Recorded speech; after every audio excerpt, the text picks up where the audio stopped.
Welcome to the Game FourCast, everybody. Your weekly gaming podcast where the four of us get together, have a little chit-chat about what we've been playing all week, and discuss any news that we've seen that has caught our attention and we thought was interesting. There's some good stuff today. You've got E3 has officially been cancelled, and you've also got the new PlayStation Plus service, but we'll talk about that a bit later. My name's Josh. I'm known as BottlerWorks. I'm here with Olive Meister Will. Hello, my name is Will. I think we need a theme song.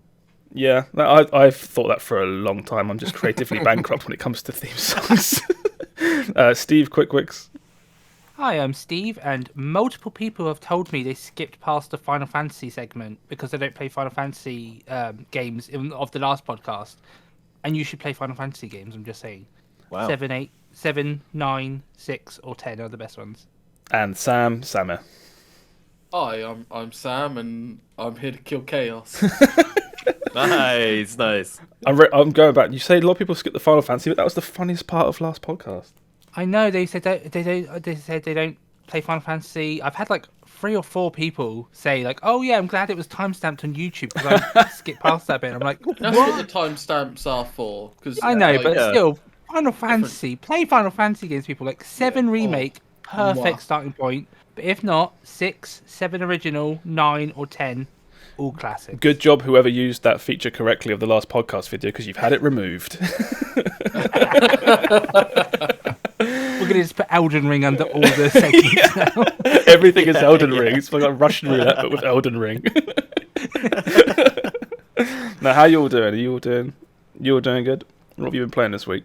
I'm good. Doing I good. streamed all day, and now I've had a burger, and now I'm feeling chill. Actually, I have nothing to talk about, so I'll this cede is my not good. position. I've got no games basically. I have done the normal work of 12 to 9, Yeah. 5 days in a row kind of deal. So I've had yesterday and today to play games. Oh no, is this but going to be like a also 10-minute recoup. podcast? I've got something to talk about. Oh, okay. But Go ahead. don't expect me to carry this one. I feel like I've almost hit like maintenance mode when it comes to games right now, where it's week by week. It's like I've started this, I've started that, I've started this, and now it's just like I know what I'm you mean. playing through those games. So it's like I've been checking out more Elden Ring. I've been doing blah, blah, blah, blah. And there's I think we're not quite there yet, at least not for me. But we did say a few episodes ago, at the end of March, that's basically it for like 2 months, unless some indie darling comes out of nowhere. Yeah, what are we gonna? Are we just gonna have just take a holiday? We'll just disappear for a couple months. Yeah, and we come back? just leave until Oh no, E3 will say, "Oh, Oh. I've got like Oh. 200 games for free from Epic and like Amazon and stuff, so we'll just play old great." games. Okay, Steve, take over. You've got 200 games to talk about. Oh, good. We'll all just clock off. Yeah. Give me a text in like an hour when you're done, and we'll come back. Steve won't let me down. What have you been playing this week, Steve? Well, first of all, I downloaded the Babylon's full demo, Nice. and I did not play it. Oh shit! I wanted to get around to playing it, but I just didn't. I don't but think anyone's talked about that game as much as we have. We were single-handedly reviving that game. I think we're the 4 biggest fans of that game. Yeah. They should sponsor us. Yeah, not for the They reasons they should want, sponsor though. us. They Actually, should. maybe I should request a key for that game. We'll triple the player base. Yeah. But I've played Midnight Ghost Hunt this week. Oh, I heard you talk about that a bit earlier this week. How is that? It's fun. It's Midnight Ghost Hunt is a 4v4 ghost hunters versus ghosts, and it's split into like 2 parts per round. The first half of the round is meant to be hunters going to hunt the ghosts, and the ghosts can like hide in props and stuff and use their ghost abilities to like levitate stuff or cause tricks and confusion, a little bit of damage. And if they can survive 5 minutes by hiding and running, then it becomes midnight, and then the ghosts become like red and empowered, and then they can go hunt the hunters. That's a good idea.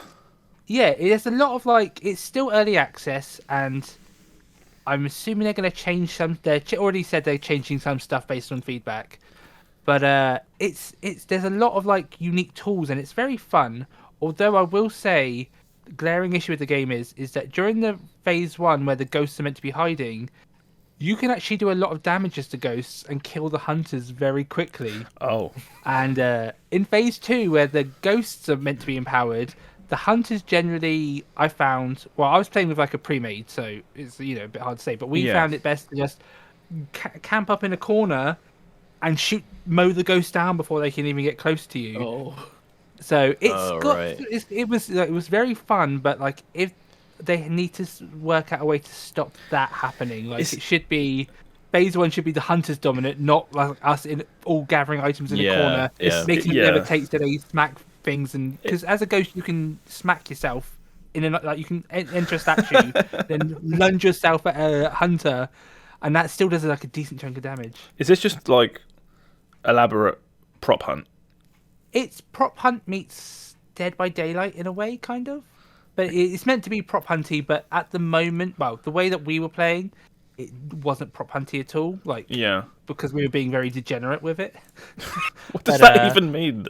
That means we were just literally camped all in one room, making every item in the room levitate, so the items will automatically fling themselves at enemies and just nuking down the hunters the second they step in.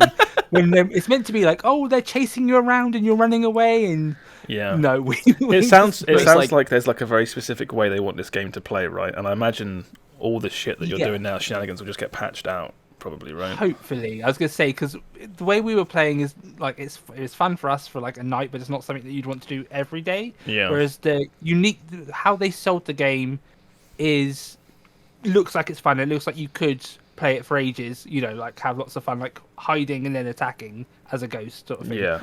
But yeah, there's some balancing to do, but again, it's early access and it's only like £12, I believe. It's $15.49. You might have got it like pre-order 10% off or something. Yeah, maybe. It's very high budget for what you're describing. It is. It's the graphics quality is great.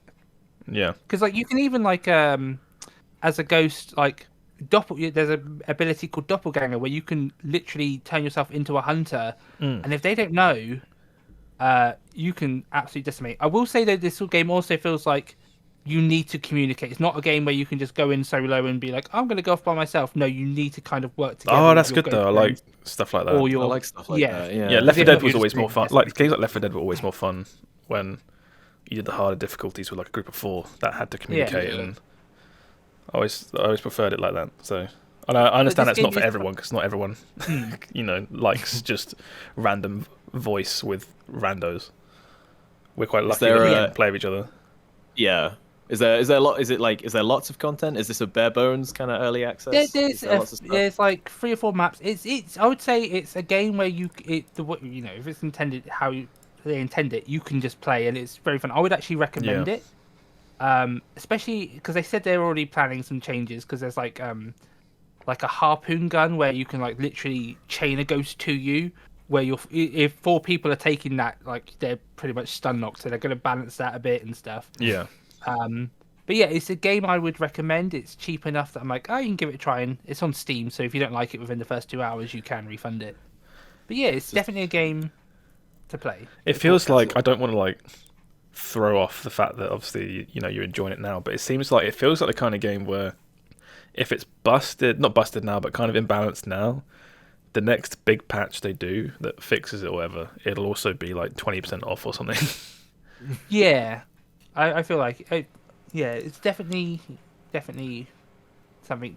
There's something there. You just need to like fix it. Looks really cool. Those weapon designs look really good. They look really fun. I like the look of that. It's very Ghostbusters, isn't it? It is, yeah. Also, you only have a base set of powers unlocked at the start, and weapons for the hunters, but it's very cheap, and it's like you unlock stuff really quickly, and then you can. There's like a meta progression. Yeah. I was going to ask that. Okay. Yeah. As I say, the overpowered combo for ghosts at the moment is if 2 of your ghosts take poltergeist to levitate items, and 2 of your ghosts take corruption to like boost those items. Put everything in a corner, and then as soon as people enter, just those items hit the hunters. You fling your ghost item into a hunter. They're dead. So people have solved this already. This is so sweaty for a ghost prop hunt game. Yeah. This I is was so playing sweaty. with some people who do like to stress it out a bit in games, but yeah. There's also, I will say, there is a voice chat. There's party voice chat and global voice chat in this. And one of the ghost abilities, or there's an ability which lets you talk to over voice chat even when you're dead, or something. I'm not sure. There's some stuff. It's very fun and kooky. Is it popular with streamers? It sounds like it looks like a streamer game. I think it would be if the streamer's playing with other people, like as a four. Not, I don't. When I tried playing solo, because I was going to see maybe I should stream it in the morning one day. But I played a few matches solo, and I was like, it's not great solo because no communication really, and but yeah, it's a fun game. But that's what I've been playing this week. This makes me very glad because I just checked my email and I've been given a key for that game. Oh, we should do a session at some point. You're such a cool big streamer. Oh my god. Oh, I know, right? I know. Scored myself some indie games. Have you got Sifu yet? No, Sifu is not putting out either. No. Also, I every now and then a big budget game will prop up on this website, and I always Hail Mary. So I've got Death Stranding Director's Cut, Ghostwire, Destiny 2 expansion, just pending, and I don't think they will ever answer that request, you won't be big in my eyes until they give you Sifu. I don't know. One day, for whatever reason, that's the one that's stuck in my brain. You could be it could be years from now, and you're getting gifted Witcher 4 or whatever. It's but you didn't get Sifu though, did you? Sifu will be the one that got away. Yeah. Oh, that's cool. You played anything else, Steve? No, just more Conqueror's Blade, and that's about it really this week. Oh, okay, I've been playing. Like I was saying, I've been diving a bit deeper into stuff I was already playing. I don't know if you lot have gone back to it, but I've been playing a lot of Core Keeper. No, we haven't touched it.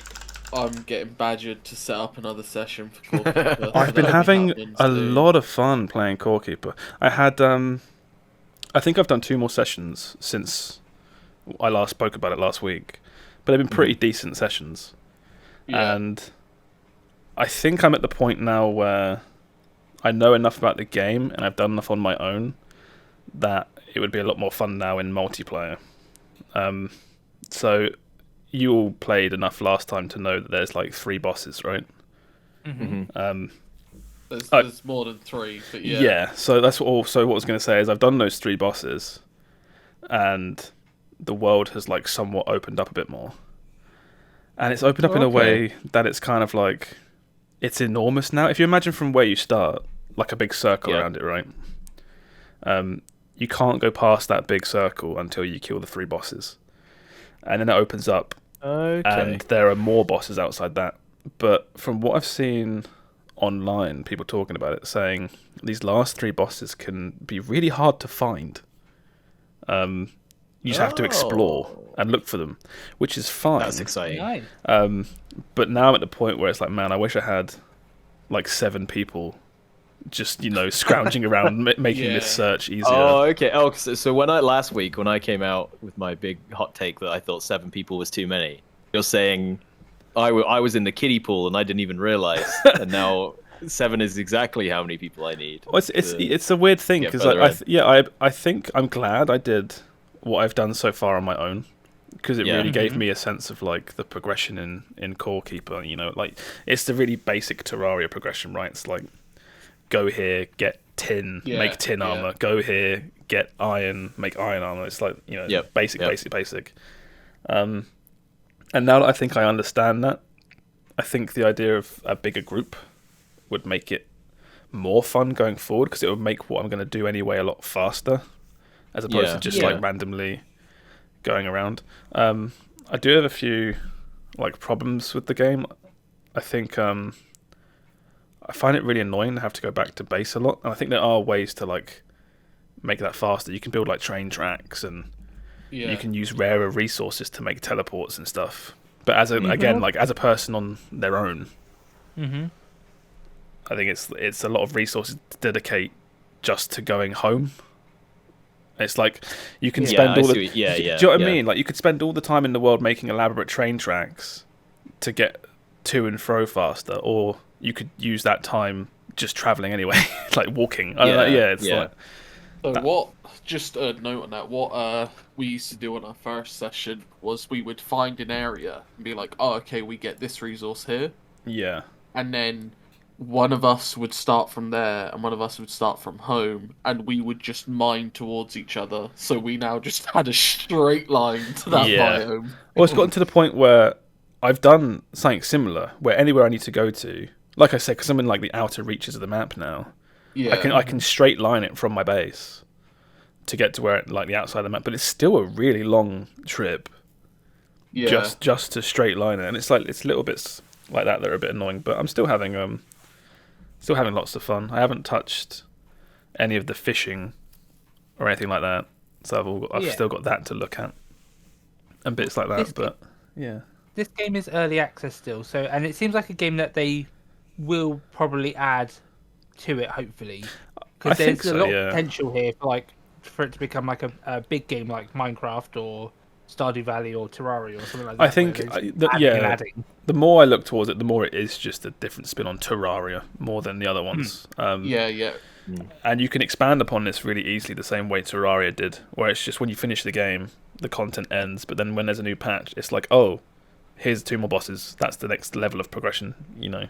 Yeah. You just keep doing that until the game's finished, basically. But I've been having tons of fun with this game. We should schedule a session sometime next week, Sam. What are you up to? Yeah, I've got some time next week.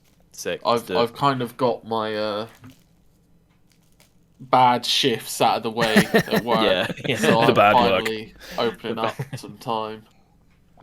Yeah, I can. If I'm around, I can join you, because I think it does the Terraria thing where it saves your world, but I think it also saves your character. Yeah, it does. The issue, the biggest issue with this game is it has a player cap. Of what, 8 people?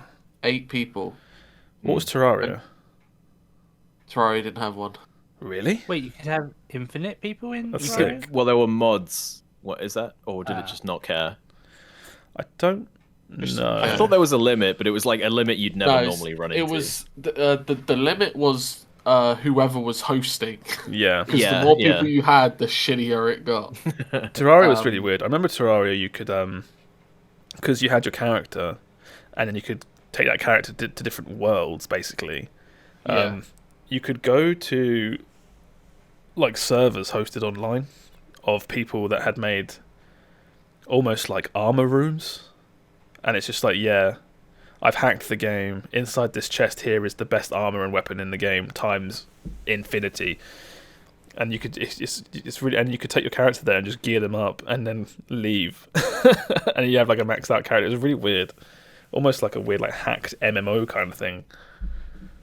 That is weird. Actually, you can do the same in a Core Keeper, because your character isn't tied to a world.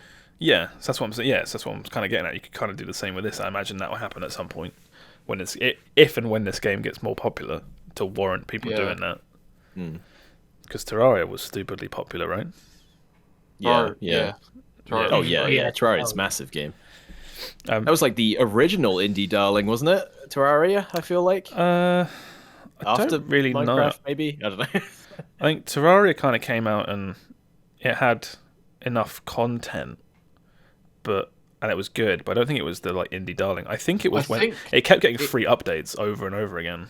Yeah, it had I think Starbound beat Terraria to it, but Terraria outlived Starbound. No, I remember it the other way around. I remember Terraria. There was Terraria first, then Starbound, and that got popular for like some amount of time, and then Terraria came back with more updates and overtook it. Wasn't there something weird about Terraria going off to make a sci-fi version or something, and then they scrapped it? And might be completely talking out my ass here. They were making Terraria subtitle.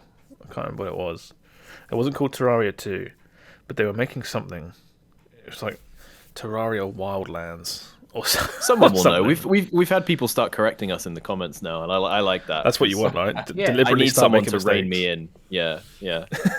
Or I'll just keep talking about stuff I have no idea. Yeah, so Terraria no Terraria is the best-selling game of all time, basically.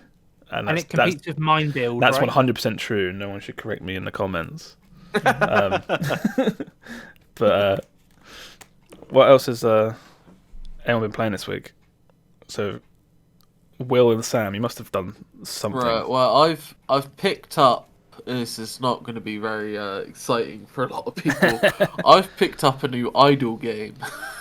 He's back. Is this Sam the Idol Master? He's back. IDLE or IDOL? IDLE. Right. Okay. So not like 10 little girls dancing on stage. Wait, is there an idol game? Oh, you Probably. must be there.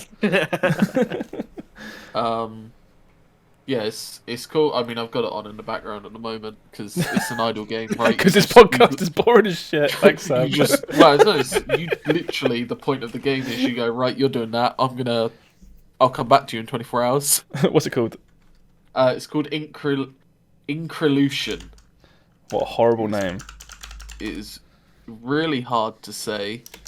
Yeah, it's an E instead of an I. Oh my god, it's all going wrong. Inclusion. There we go. Increlution. It looks like ass, so don't expect anything. Oh, this is Microsoft Excel. I've used this before. Yeah. So the whole right now, aren't you? the thing that it's got going for it over most other things at the moment is you start and you are like a guy and you have health decay, right? You're dying. So you need to be like, right, well, I would like to not die, so we're gonna get some food, right? Do whatever. And then the longer you're alive, the faster you die, and eventually it spirals out of control and you're dead. This is so real. It's like, okay, so you're describing stuff like, like you gotta stay alive, don't die, blah blah. But this game, there's no graphics, right? Look at the top. You've got your health bar, right? Right. Oh, okay. It shows how long you've been alive, your current health, and how fast you're dying. Okay.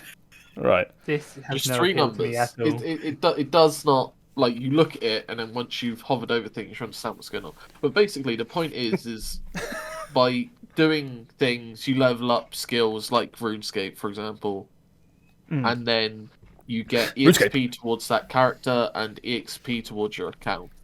Right.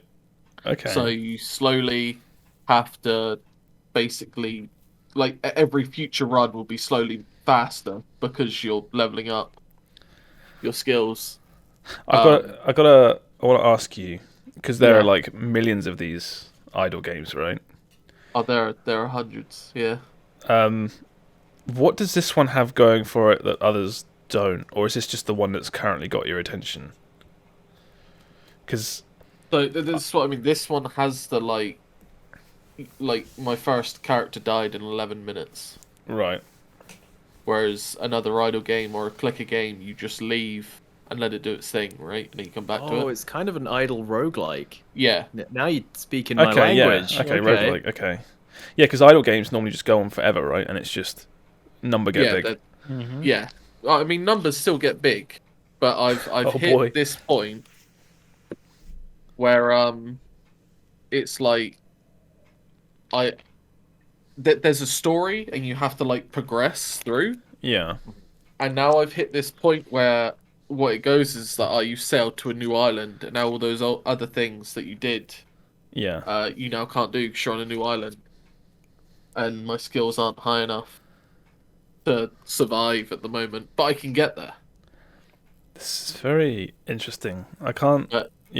So basically, the pin notes are it's got that like roguelike element to it, where the more you do something, the better you are in future runs, and it's also got a story that you're supposed to progress through. It's not just okay, I've finished leveling up this skill for a bit, I'm going to move on to this one. Yeah. It's no, I need to do the things that can get me to progress as fast as possible because I've got a timer and I need to go. Is it like an intense experience every time you do a run? Is it? No, so like, it's idle in the sense that obviously when you click something, it does it. I don't have to. I tell it to cut wood, and it will be like, right, well, we're going to cut wood until your inventory's full. Yeah, I've got to micromanage the game basically. You can just. you can kind of just let it do its thing. But once you have like an action queue, so like you're like, right, I want you to cut wood, then I want you to cut stone, then I want you to fish, for example. And then once that queue is empty, the game pauses. Okay. Oh, okay. So it's not like, oh, you're not doing anything, you're wasting time. Yeah, it's not like I can die while I'm in bed or something. I can, leave it idling and die.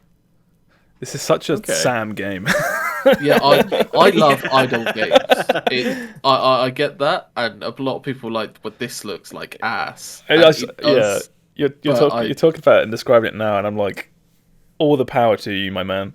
I'm glad you're enjoying it. This looks like it's just got those other elements that I'm like, okay, this is like it's a little bit more of a game than other games.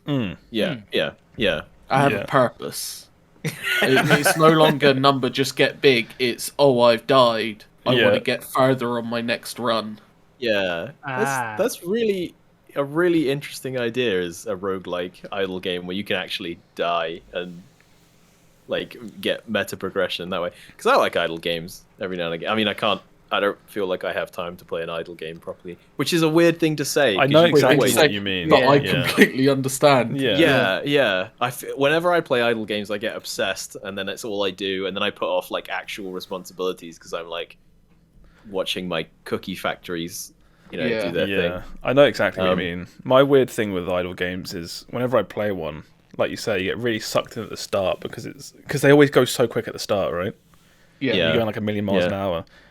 And then it gets to the point where I'll play it for like an hour and a bit, not micromanaging it, but just like just sort of playing it, and next to nothing will change, and then almost like a switch flips in my head where I go, "This is pointless," and that's usually it's almost like I get that. Yeah, I know what you mean. I go, this like I've played this for an hour, and nothing has happened, or I leave it for like 2-3 days. I was going to say that's come back, a tiny little thing changes, but like next to nothing, and again like in my head, I just go, this is worthless, and I normally just I almost immediately uninstall, and I never I don't think it's nothing. I was going to say I never learn, but I don't think that's true because I think I do enjoy them at the start, but I'm not the kind of person that sees a goal in an idle game that's like a week away, and I don't go like, oh yeah, I'm gonna hit that. I go like, I can't be bothered. Yeah, I can't be bothered. That's why this one is the one I've picked up. Yeah, I was gonna say, it sounds like now many idle games. Yeah. Oh, Sam's a connoisseur of idle games. Connoisseur of the idle game. The big reason why I've picked up is last week I played 20 hours of Final Fantasy IV as a comfort game because I just worked a lot and I needed to just chill and play like comfort food. I just need comfort gaming. Yeah. And that's what's happened this week as well. I've just gone, I need to play something. I need to just chill, enjoy something. I don't want to think. I don't want to learn. I know what you mean. Yeah.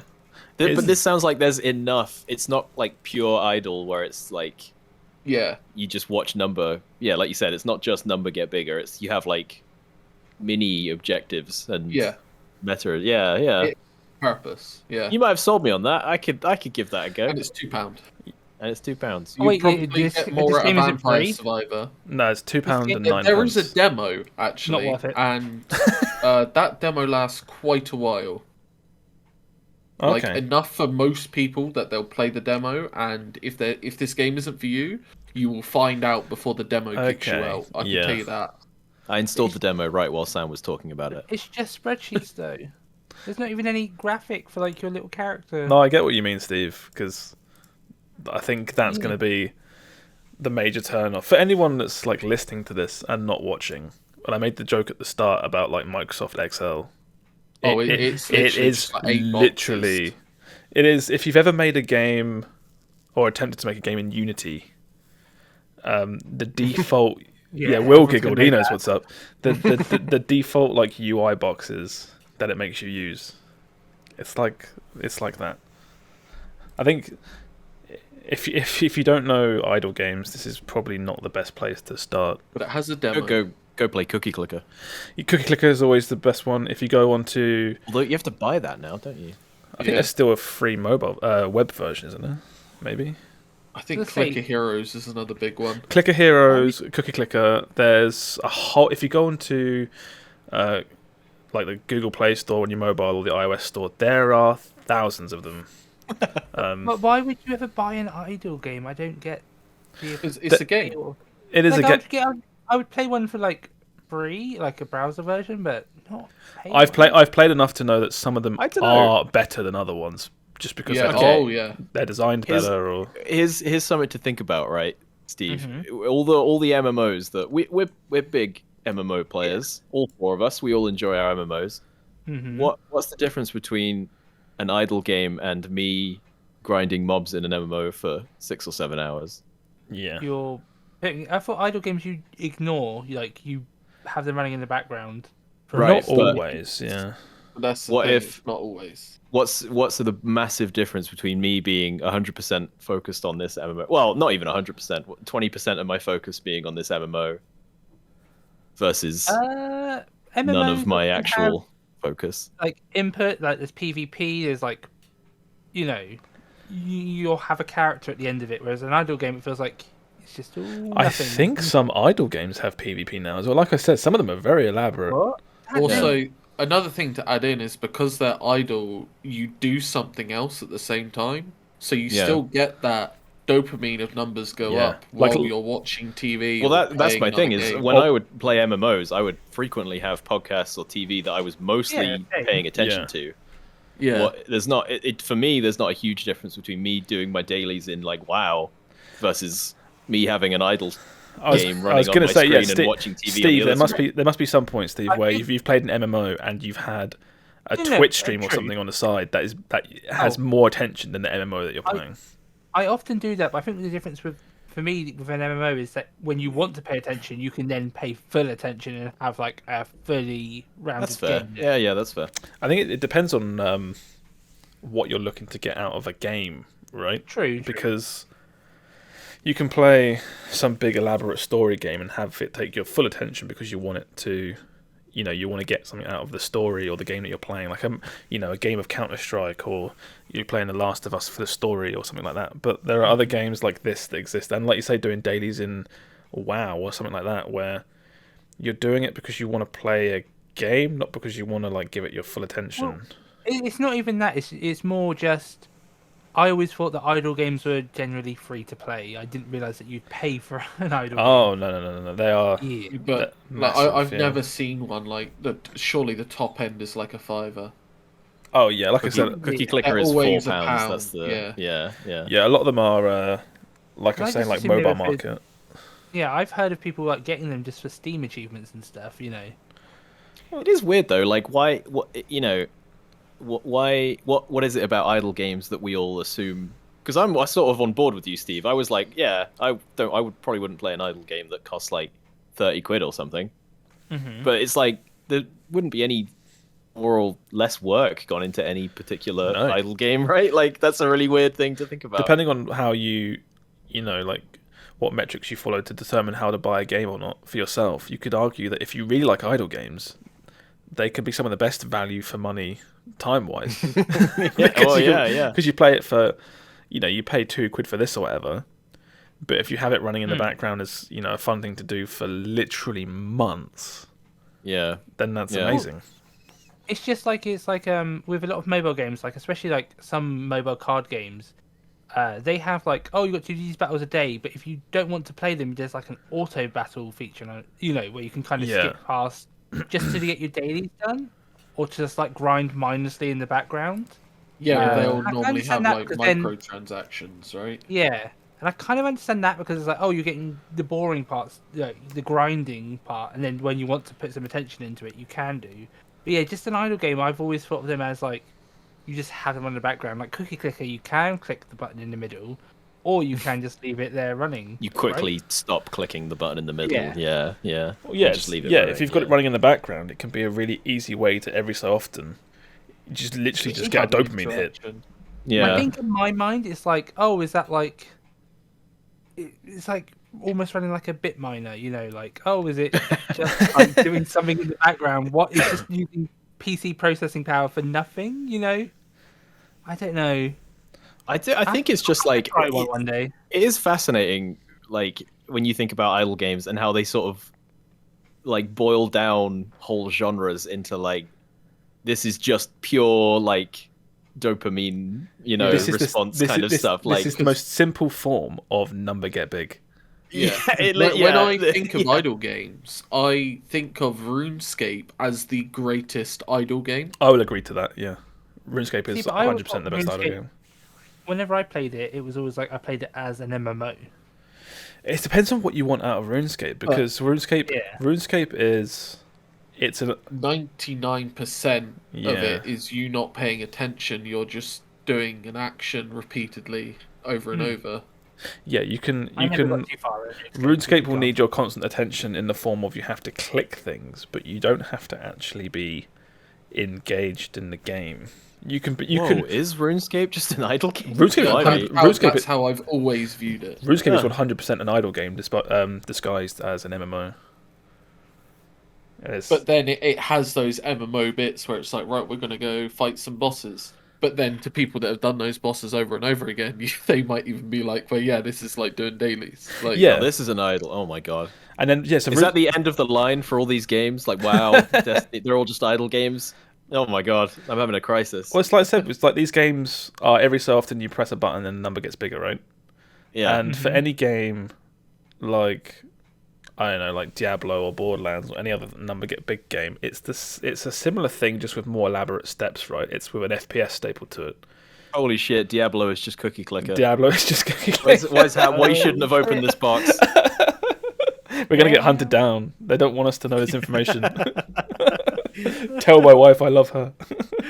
Someone's knocking at the door right now. But yeah, RuneScape is. I'm going back to RuneScape because I want to talk about RuneScape. RuneScape is the most elaborate idle game, where it's like Sam said, you have bosses and stuff, right? But then you go to kill a boss or you try a boss, and you either die or don't have the requirements to kill it. And it's like, how do I get those requirements? I have to stand here and kill this same monster as it respawns for 40 hours. Yeah. And then I can go do the boss. 12 wood cutting levels. Time to go chop a tree down, go to a bank, chop a tree down. Yeah. Go to a bank. Over and over and over again. And it's... when you get high levels, I need to level up twice. And it's like, okay, go online, beep boop beep, calculator. I need to mine this ore node for 12 hours to level up.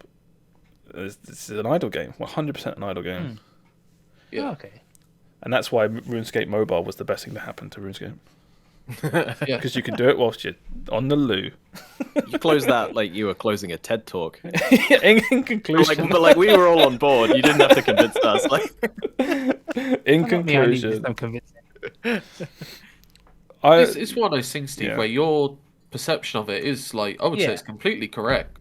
Like that's a normal perception to have for someone who hasn't played idle games and stuff like that. I'll try one day for sure. Yeah. What's the best idle game he should go out and try? Yeah, reckon. You think? RuneScape. You like MMOs and you want to try an idle game. RuneScape. Here's the thing: I view RuneScape as an idle game, but it is an MMO, right? At the end of the day, the whereas very an recent actual idle game would be Cookie Clicker or Clicker Heroes would be the big two. Clicker Heroes, you get along with better. Yeah, I think that's Clicker Heroes 2. Heroes. I think there's a sequel now. Clicker Heroes 2 is £15. Oof, really? Ooh. Yeah. There we go, and now I'm out again. I would not recommend that to anyone. Yeah. The same reason I keep getting in and out of RuneScape over and over again is because of the exact reason I described earlier, where I'll be having a great time playing RuneScape, and then I'll realise again that I'm playing an idle game, and I'll be like, I'm out. And it happens over and over and over again. Yeah. Because you get sucked in by the MMO bits. Clicker Hero is the free one. Try Clicker Hero. Is that on Steam? Yes, it is on Steam. Yeah, it is. Yeah. Download it right now. If you want, like, the reason I said I'm playing this one is because it's got that roguelike, it's got that purpose in it. Yeah. Increlution. Terrible name, in all honesty. It looks like spreadsheets now. I've already forgotten Yeah. what it was. No, You say it looks like spreadsheets, but this is what most idle games look at. Yeah. The polish that goes into like Clicker Heroes and Cookie Clicker is not the norm. It feels like Yeah. they coded the game and then forgot to add art. So they just uploaded the raw code. Oh, it's something they could always do later on. Yeah. Yeah. Clicker Heroes looks cool though.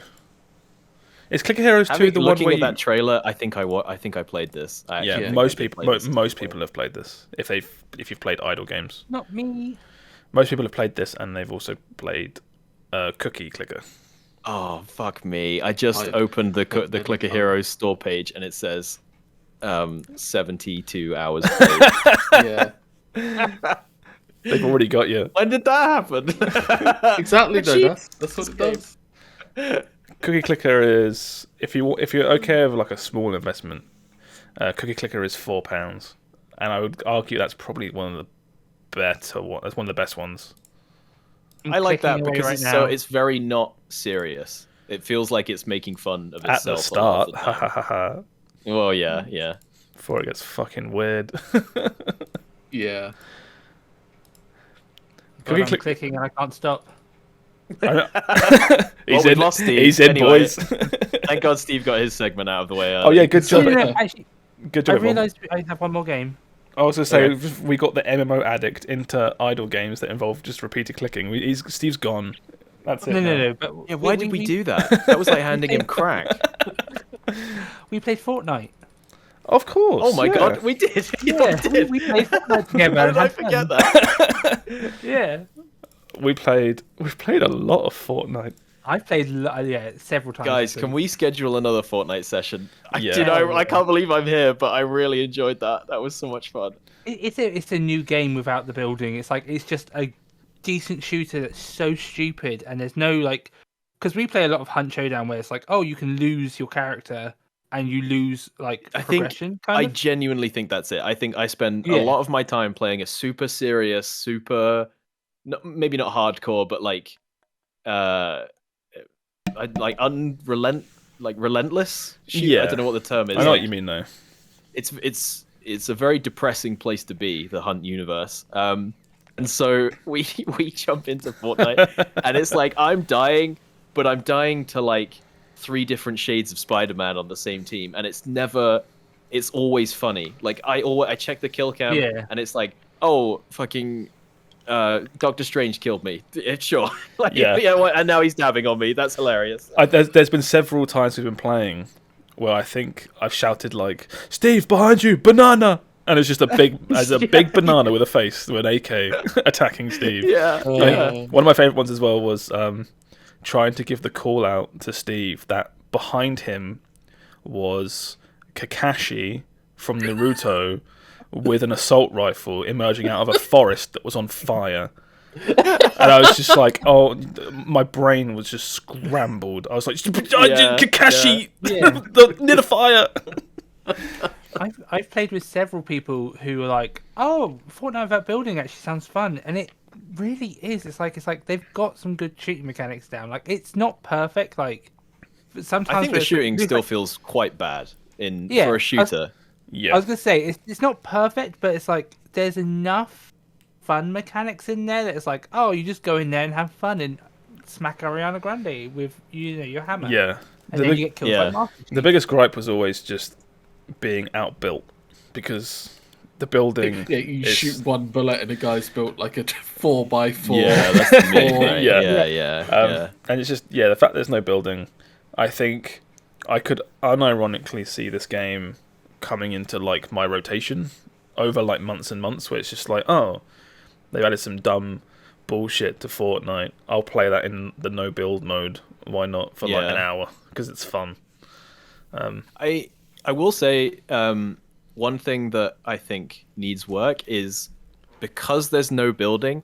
A lot of that map is we're having a fight on a hill with no cover, and Yeah. and it's just 8 people just point blank shooting each other, and there's no and it doesn't happen all the time. There's enough points of interest and stuff in between, but it feels like some of the places are designed around the fact that you can erect a tower whenever you want and either Yeah. climb a hill on a dime or Well, you know, the make zip cover for yourself. the zip lines are only in this mode. So you know when you're zipping everywhere, right? That's not in the regular game mode. You're supposed to build. You're supposed to build up to those places. Yeah, I so- think fair enough. That makes, and there's stuff like the Spider-Man spider webs that you can bounce off of and stuff. I think they're there anyway, but it's the zip line specifically.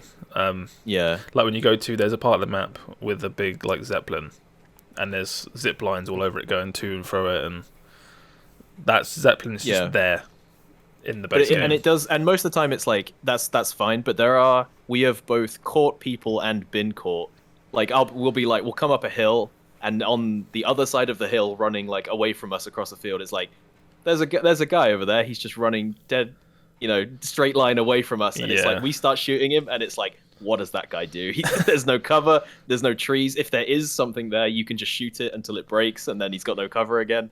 And it's like, I kind of like that though. If you're running in a battle royale to the circle in a straight line through an open field, because You deserve. you deserve to be sniped. Yeah. To a certain extent, but then there are points where it was like we would get into a fight with people, and it's like because we've just happened upon each other. There was no interesting maneuvering. It was literally just the three of us shooting at three of them. Yeah. There's no cover. There's no smart movement. We were just like, we have to hose these guys down before they hose us down, and it's one of us is walking away from this. But the alternate at our skill level, which is literally 0 with this game, right? Oh well, yeah. We say the no build mode doesn't exist, but we get into this game anyway. We learn how to build a ramp with 3 walls around it as like defense, right? At that point, it's just 2 teams hunkered down on a ramp, sniping at each other. Is that any more or less fun than just finishing the fight quickly in the open? I'd say like if we did if I was really good at building, I'd say that I've seen people who are good at building, and that opens up a lot more opportunity for like flanking and stuff. I think I don't think I could ever get into building, but I enjoy watching people who are good at it do it, because they'll be doing stuff like, instead of like, I'm going to use this house to flank, they're like, I'm going to build a house and use that to flank instead, which is like, that's fascinating. I'll build my own. Yeah, and I think it's definitely more engaging than we've stumbled across this team by accident, because the sound isn't particularly amazing in this game, and we've just happened to like walk point blank into another squad and we just gun each other down. And there's there's like no maneuvering or anything. Yeah. I think you go, Steve. One thing that is nice about Fortnite is there's 4 categories of players. There's the bots, which like there's no you definitely will win those fights. There's the kids who like you can see they're trying, but they're just so bad, and it's so fun to kill them. Then there's like they're semi-competent, the average player. They're the rarest to find, and then you see like the crackhead teenagers who are like will mow you down. But it's mostly the first 2, so it's like, you can have, even if you're not the best at shooters, you can still have a lot of fun in Fortnite. Trying. It definitely feels like we fell off the party bus, as it were. Mm-hmm. And there are people who never stop playing Fortnite, obviously, because it's massive. Yeah. And they're very good at Fortnite at this point. You find like the fact that there was like, we'd rock up and it's like, is that a guy? And then he'd kill all 3 of us. We'd be like, oh, Kobe Bryant just killed our whole squad. Yeah, he didn't even really look like he was trying. You'd kill 2 people really easily because we're playing trios. And then we're like, okay, this is a bot team. And then the 3rd guy starts jumping around in 360 and like shotgunning us. We're like, oh fuck, no, he's real. Everyone actually try. He's real. There's a couple of times, where we've been like, this is a team of bots, and then one guy goes off and like downs 2 of us, and it's like, he's not a bot. He's not a bot. And everyone also has something in the cash drawer where they're like, yeah, I'm buying that. Like this week, I thought there was an emote. There was like a day in the store where it was like music emotes. Yeah. I was like, I need Dua Lipa's "Don't Start Now." So I can be my Tom Holland Spider-Man doing that dance. I hate how effective it is, because we played. We've just been playing Fortnite. I'm not in. I'll play here and there, but if we went on one day, and then the Street Fighter pack was up, and it was like Ryu and Chun-Li and all the Street Fighters, I would buy them. I would 100 because they look so cool, and I'd be like, yeah, I'll play. I'm an adult with disposable income. I'll spend a tenner on Ryu. Like, that's probably really stupid. Is it good? I have 20 quid for Ryu. I have the stuff left over. Is that like is it good value for money, that stuff? It's not too bad actually. It does seem like it's like fairly like sometimes they sell stuff in the packs and that's like, oh, it's expensive. But if you just want like a skin or you just want like an emote or a backpack or something, it's not too bad to buy it individually. It's when it's like, oh, there's a character pack which is like 3 characters and that's when it gets like, maybe not. I remember Fortnite. I might be wrong here, but I think Fortnite kind of standardized like the pricing across these type of games, where it's like 20 quid ish for a premium skin. Because Apex launched and had similar pricing. Apex had terrible pricing, didn't it? Well, it had the same. It had the same. People were mad, but it was the same as Fortnite. It's like 20 quid for a skin, and that's just fair enough. And I feel like we skipped microtransactions a while back. It's the same thing with Halo. I don't want to talk about Halo.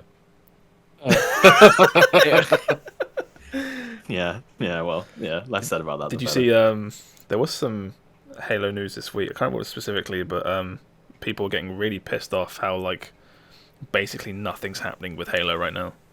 They've launched a live service game with no service. They put up a blog about their plans for in air quotes season 2 of their live service game, which is coming nearly 8 months, I think, after season 1. Terrible. And their big thing for season 2 is they're rebalancing audio and they're adding 1 big map and 1 small map, and that's it. Oh, not good. And it's like Forge still isn't in, custom games still aren't in, co-op still isn't in, and it's like, what the fuck? I mean, it's only Halo. It's fine. How do you mess it up? So many times. They have so many resources. They're literally Microsoft. Anyway, I don't want to talk about it. Infinite money, infinite other properties to copy, like the design of a live service from. Yeah. How do you fuck it? Bad management. It's bad management. It's bad management. But it's like that. Yep. No, I don't want to talk about it. Halo is the greatest game of this generation. Four, they've had 4 chances. They've fucked up every single one. Halo 4, 5, Master Chief Collection, now Infinite. Master Chief in Fortnite is the better Halo game. That's the Halo game. At this point. That's the best Halo game you can play, is Master Chief in Fortnite. Well. Yeah. There's the podcast title. What else we got? Is there anything left to say on Fortnite? Remove the tanks. I think the tanks are stupid. I think the tanks are dumb. Although did you see they added rocket launchers when we played the second session we did? Yeah, because we've started playing. They added rocket launchers to deal with the tanks, which feels like, when that Batman speech Huge where it's like this Batman speech where he's like we start using pistols, so they use rifles, so we use body armor, so they get bigger gun, like they use bigger bullets or something, and it's like that's what it feels like. Where does it end? You can play as Batman in Fortnite, right? Oh my god, can you? Of course you can. Basically, it's every character. Every character's in Fortnite. Yeah, why am I shocked? I don't know. Yeah, because we started playing, and I picked up a rocket launcher, and then you picked up one like 2 seconds after, and this must be new. We've got them in like 2 seconds of playing. Oh, that was very funny as well. That was a small moment where we were up on top of a big Zeppelin or something, and we saw a guy driving off in the distance. We were like, all right, we timed synchronize our fucking javelin missiles.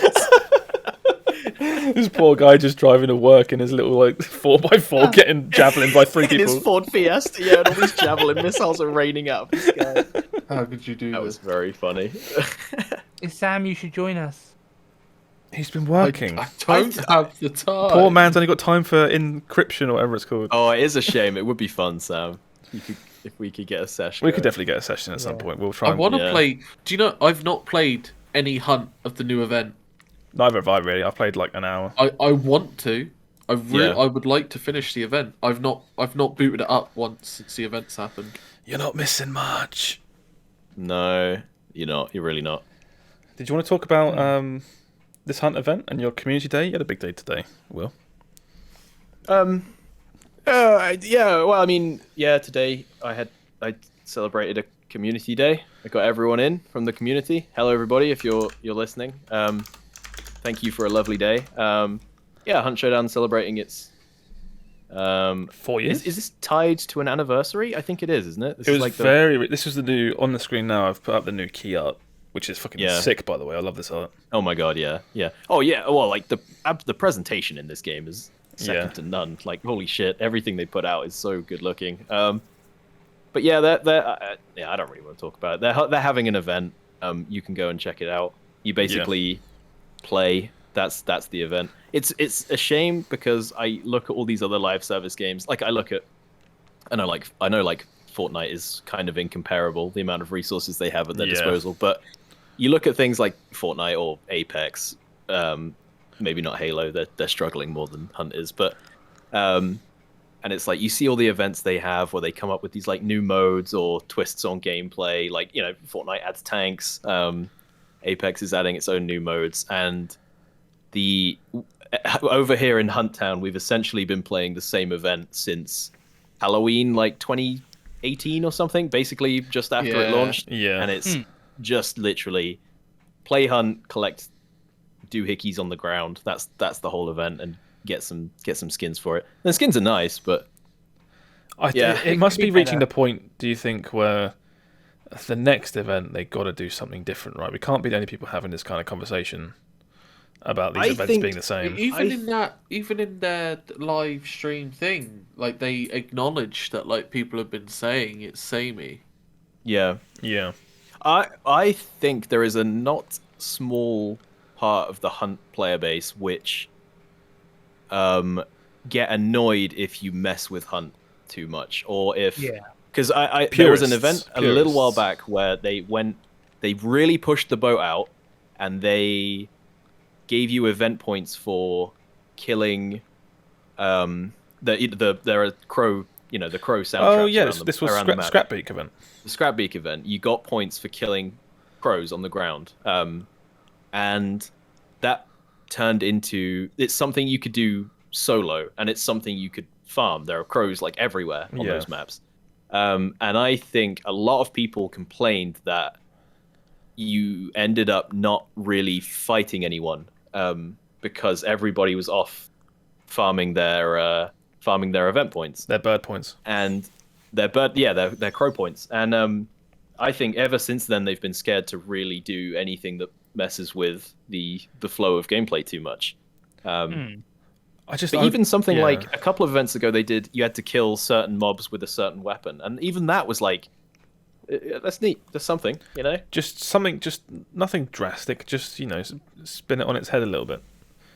I just think there's some neat little things you could add, which, I don't know. Yeah, I love Hunt, but it feels like they're really suffering from it feels like they don't have the resources they need right now to put out things at the pace they want, or at the pace they feel they need to. Yeah, my concern is going mad into more expensive monetization will scare off people before they make the money they want to make the cool stuff that they probably want to make. Does that make sense? Yeah, I see what you mean. Because they definitely have been getting more like, no, we need to make money at some point. I think they said they were going to do a big community update about how they're planning to better monetize the game as it is now, but we never actually got that. I don't know. I still think one of the best things they could do is probably like a soft relaunch. Make an official version for PS5 and Xbox Series X. As in, because I think the current one is the PS4 version, but it just plays a bit better. It just runs better. Yeah. Do a proper little soft reboot.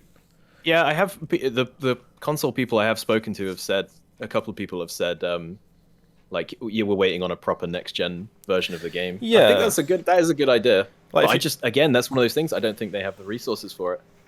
It's so weird that Hunt feels like it's both growing and also on maintenance mode almost. Where they're like, well, we'll put a bunch of new guns in, but that's like best we can do, kind of thing. Like, it is growing, right? It is on an upward trend. It got a big jump with the release of Scrapbeak. I remember last year, and then it's kind of only steadily, very slightly increased since then. Yeah. So, but it is going up. Yeah. More and more people are playing. I think Which is good. They should. Yeah, Good game. it's so unrealistic. But if this game had like Fortnite money, all the cool stuff you can think of that they'd be able to do. Oh would my be God, so yeah, sick. It's yeah. not fair, basically. It's really not fair. I It's think not this is fair. one of the best shooters I've played in fucking years, and it's such a crime that just nobody is playing it. Yeah, I mean, people have said that for years with this game. Yeah. We've always said I it's run like. into- Sorry, you go. I was gonna say I run into a few new players recently, and I said like, "Oh, how did you find the game?" I was like, "Whose video did you watch?" Because it was obviously someone's video, like some big content creator's video. Yeah. Who like it was like Jack Frags or Yeah. there was someone who did a video on like the battle royale genre, and they mentioned Hunt for a second, and it's like the big content creators are getting new players in. They need to Hunt. Crytek need to make a push to like get them playing, Yeah. sponsor them, get them playing. More people will play. They'll get more money. It seems so obvious, but they're just not doing it. We'll see what happens Yeah. over time, I guess. Yeah. I think yeah. Hunt is doing fine. I'm disappointed that this event isn't more interesting. But also, like, I play an awful lot of Hunt at this point, and I realize I'm not maybe representative of the player base at large. And I know there are a lot of people who are like, yeah, whatever. It's not thrilling, but it's like Yeah. it's something. It's more points and skins and things to unlock, which is nice, which is something. Well, congratulations on making it to episode 13 before talking about Hunt Showdown. I would I've been itching this whole time. I would have thought whether you wanted to talk about it or not. I would have thought it would have come up sooner by now. Well, to be honest, I spend a lot of my day talking about Hunt, so it's nice to go and unreservedly talk about other things and other games that I've been playing. No, what is it? Do a job you like and you never work a day or something. I don't know. Oh, I've had bad days. I've had days where I really fucking hate playing Hunt. I won't lie. Today, community day being one of them, I assume. Oh yeah, this is one of the worst days. Yeah. Worst day of Hunt. To put up with all those peasants. This is going to be a short, just to get more I love exposure. everyone. I love you all. This is great. No, too late. I can edit this. yeah, I'm in please, control Josh, now. cut that. I do have one game I want to talk about. I haven't played an awful lot of it. Yeah. But I felt almost like I should play this more than it's something I wanted to play, because this is Weird West. And Okay. speaking of like Hunt, this feels very on brand for me, you know. But having heard nothing about it, it is actually a sort of it's difficult to classify, but it's kind of a twin stick shooter RPG hybrid immersive sim game. This is on Game Pass, right? Are you on board? It is on Game Pass, yeah. You said a lot of buzzwords, but twin stick is where I... Battle Pass loot box. So it's top down. It's isometric view, and the twin stick part is like the combat. It's not turn based or I don't know, like what do you call it? Like action point. It's not an RTS. It's literally you control a guy and you can run about and jump and dive and take cover and shoot and stuff. Okay. And so there's that part of it. Then there's the RPG part, which is it's kind of RPG light, but there are stats, and you upgrade skills and guns and perks and get armor and trinkets and all that shit. You can see it there. That's a big old stat screen right there. Big old inventory. You're collecting nuggets of gold and shit and inventory and stuff. And then there's a little hint of, air quotes. I hate this genre name, but I think it's immersive sim, which is like Dishonored and Prey, and that's it. Yeah. Where it's like things are very, what's the word? Emergent, in that it'll set up a scenario, but like this is up to you how you kind of solve it. So it'll be like kind of thing. there's a guy here, and you could run up behind him and knock him over the back of the head, or he stood next to a lantern. You shoot the lantern, that sets him on fire, and then he's all panicked, and you can deal with him. Or you could just run in and blast everyone with your guns and stuff. Yeah. So it's kind of all three of those things done lightly. None of them have been particularly deep so far. There've been a couple cool moments where it'll set things up where I'll be like, oh, I see what it wants me to do here, and I'll like sneak up to a ledge, kick a barrel, that'll roll down into a campfire, that'll explode, burning oil everywhere, and it deals with a bunch of guys, and I didn't even have to fire a shot, right? And it's like, cool, I like that. Yeah. Or it'll be like, here is a clue to a piece of treasure, and then you figure out within the map that you're on where that is, sort of thing. It doesn't, map mark you. It's like, oh, look for the tree stump and the dead guy, or whatever. And I am enjoying it. Asterisks. Because I think the weakest part is the controls and the combat don't feel very good. And it's really weird. So you'd think for a twin stick, you would have you have your top-down camera. Yeah. And then you'd have your mouse that's your camera's fixed, and then your mouse would spin your guy around, right? So he's always facing your that's your mouse, second and then stick. Yes, that's it's your second stick. Yeah, and then you move with WASD. But what it actually is you still move with WASD, but when you move the mouse, the whole camera just rotates where you're facing, and it's really weird. I don't think know what you mean. I've ever played. I bet if you played the trailer, it might. Or maybe it wouldn't. But it's like, I don't know. It's kind of I don't really know how to describe it. It takes a lot of getting used to, and I think it just feels very clunky. Yeah. To the point where the camera kept it would phase through walls when I spin it. So I'd be like, oh, I'm going to aim at this guy, and then I'd rotate the camera, and it's like, oh no, my camera got stuck in a building two floors up or something, and now I can't see what I'm aiming at from this angle. And there's no option to free aim or anything. So that's weak, but I do really like the setting of it's the Wild West but fucking weird, and they really do lean into it quite well in that you start off just shooting bandits and stuff, but then it sort of quickly unravels into this weird other stuff is going on. With a name people like are referring to well, yeah, exactly. But it's it seems like people are talking to you, the player, through the character that you're playing, which is, I'm down for that. Like I said, there's enough little bits and pieces that you can mess with. You can chuck stuff around and you can lift up and move stuff. So if you want to, I'll be like, oh, I can't get into this building, but if I get this crate and wedge it against this lean-to, I can jump on the crate and then onto the roof, and then I can get in that way.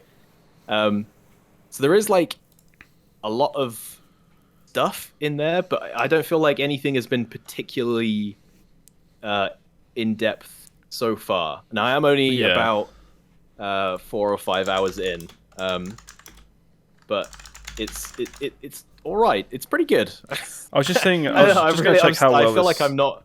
Yeah, I feel like I'm not far in enough. It seems to do okay. It reviewed okay. It's 77, which is it's decent enough. It's a decent game. I've heard a lot of people talking about this game. They're Yeah, I'm excited to keep. I want to go play more. I probably will after this. Yeah.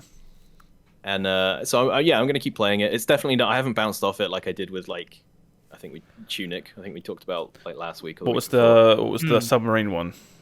You bounced off that, didn't you? Oh yeah, I never went back to that. Fuck. I do want to try that out. Sails. Yeah, far out, sailing. Man. You have a paid obligation to finish that game. This is a subtle reminder to tell you that your bosses are not happy. Okay. I'm sorry. You can't you cannot keep requesting these keys if you're not gonna finish the game. Okay.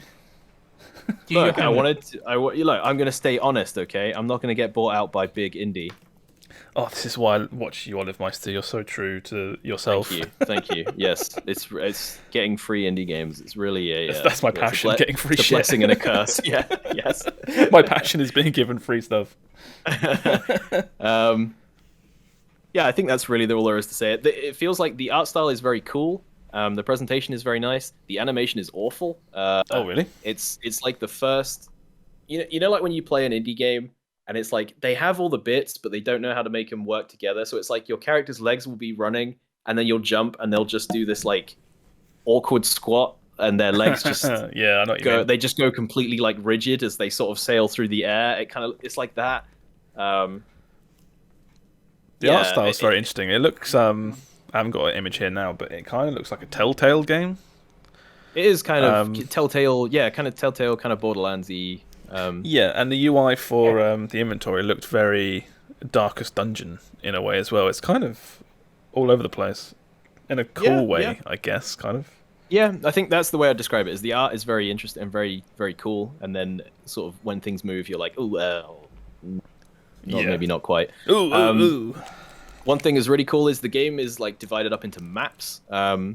It's not like it is open world, but you will be. It's like there'll be an overworld map. You'll move across it, and then it'll be like, oh, here's a mine. Do you want to go in the mine? And then you do that, and this is a level that it loads.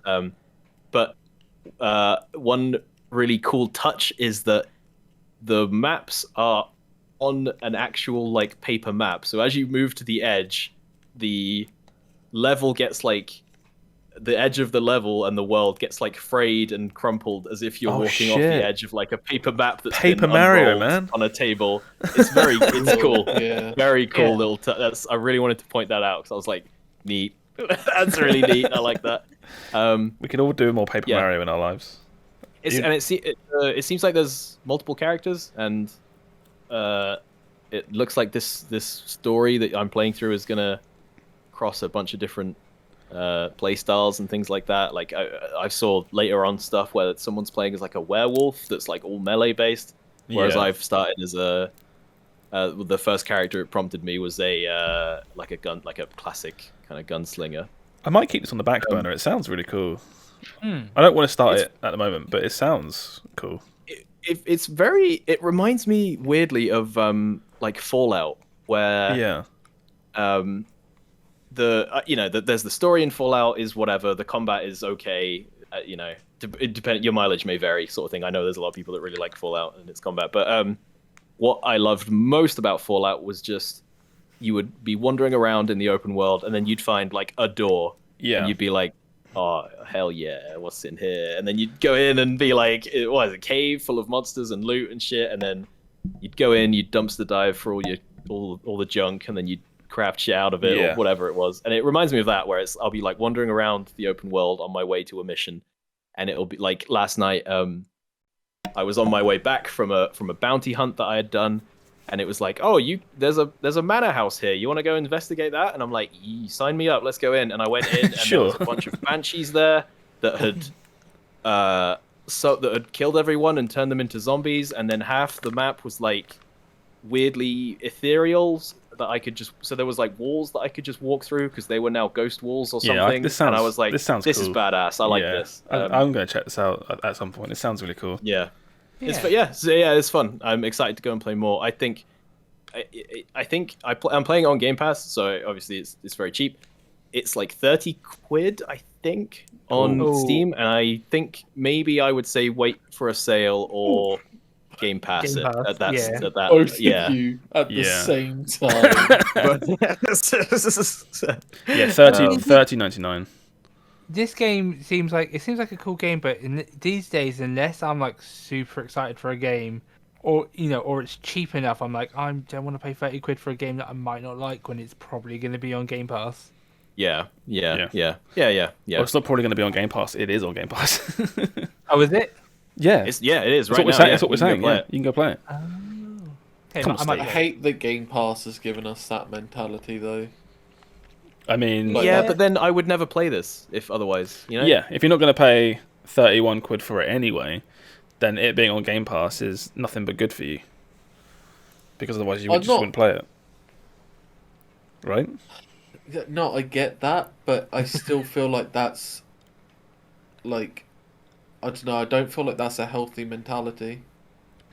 I mean, it's not, but it's also we're getting free games. We're getting free games, so it's they're not free. Kind of like, they're not free.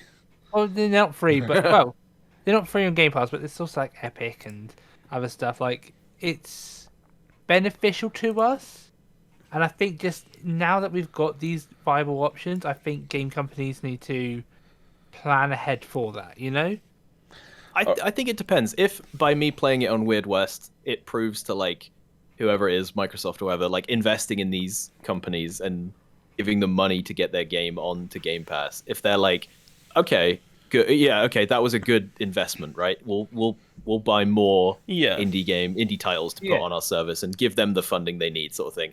Then it's like, that's good. If this is unsustainable and by playing it through Game Pass, I'm like stealing money out of a developer's pocket, then I could see it being it's much worse.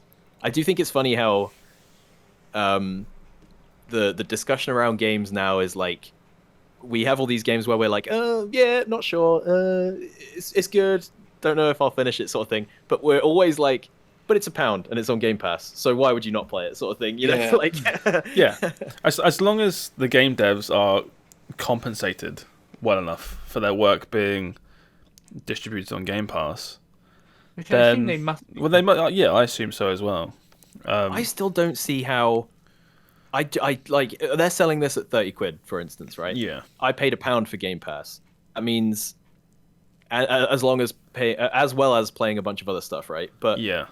at some point, there's money out of circulation there, right? Like, Or, someone it's is taking a loss there, whether it's Microsoft or the indie devs. It has to be Microsoft. They have to be taking a massive loss, I can right. only imagine. So does that mean this is unsustainable? And It, I don't know. Maybe someone smarter than me can explain this, but I just feel like you know, paying £1 and playing all through all of Infinite and being like, I hate this. I'm going to tie this into money there? I'm going to tie this into the first news story in a minute, which is about the PlayStation Plus service, which has just been announced. I still strongly believe that we are living through the period in which everything is great, and there is going to be a point in the future, kind of where TV streaming is now. I was going to say, yeah. Where if you want to watch everything, you have to subscribe to like 4 or 5 different services. That's not to say you have to subscribe to 4 or 5 services to watch good TV. It's just if you're really into TV and want to watch everything, then that's what you're going to have to do. In the future, you may find, there's like 3 or 4 different game services like Game Pass, right? Mm-hmm. And you could subscribe to just Game Pass, Xbox Game Pass, and have everything you need. There's always a good game to play. But for people like us that are really into gaming and want to play everything good, quote unquote good, that comes out, you will have to subscribe to, 3 or 4 different services. We're already, like you said, we're already there with TV. Like the Moon Knight just came out. We've got to give some Disney money for that to watch that. Yeah, it's like, you got the Halo Always Sunny on Netflix. Halo's on Paramount. Yeah. You've got what is it, like the new Game of Thrones stuff is on HBO, which I think is Sky Atlantic for the UK. Oh yeah. Little things like that. Yeah. I do think though that we're in a mindset at the moment of like, oh, we need to have all of them all the time. Whereas I think like eventually it'll be which one do you want for this month? Like when they're growing. Well, it varies, right? Because say everything's on streaming platforms, right? And we've just had, say, Elden Ring and Horizon at the same time, along with Kirby and Triangle Strategy and this, that, and the other. If all those games come out around the same time, they're all different manufacturers, publishers, right? If you want to play them all, you would have to sub to them all. So it's just, I don't know. I think there will be a crossover point where, because we do like to play a bit of everything, there will be time periods where we do end up subscribing to a whole bunch of different stuff. It's tricky. So the current big story of the week, or one of them of the week, is that we were talking about it last week on the podcast, about how it will get announced like the day the podcast goes live, and lo and behold, it fucking did. PlayStation have announced they're rejiggering their PlayStation Plus service. It is currently you currently pay per month for PlayStation Plus, and that gives you access to playing online, cloud saves, 2 to 3 games for free and discounts in the store. And they're changing it so that's going to become the new basic model in like a 3-tiered system, with the new tiers basically adding the PlayStation Now service, which is their streaming service of games. Yep. So you've got PlayStation Plus Essential is the one I was just describing. So discounts, cloud storage, multiplayer, blah, blah, blah. That is, say you go monthly, £7 a month. That's how it is currently, I believe. Yep. PlayStation Plus Extra is all the previous stuff, but then you get a catalogue of 400 of the most enjoyable PS4 and PS5 games. So, Quick, what are they, Josh? They're all Uncharted spin-offs. And Parappa the Rapper game. You can just play Uncharted 400 times a month. Okay, I see. It's 400 playable sessions of Uncharted 3.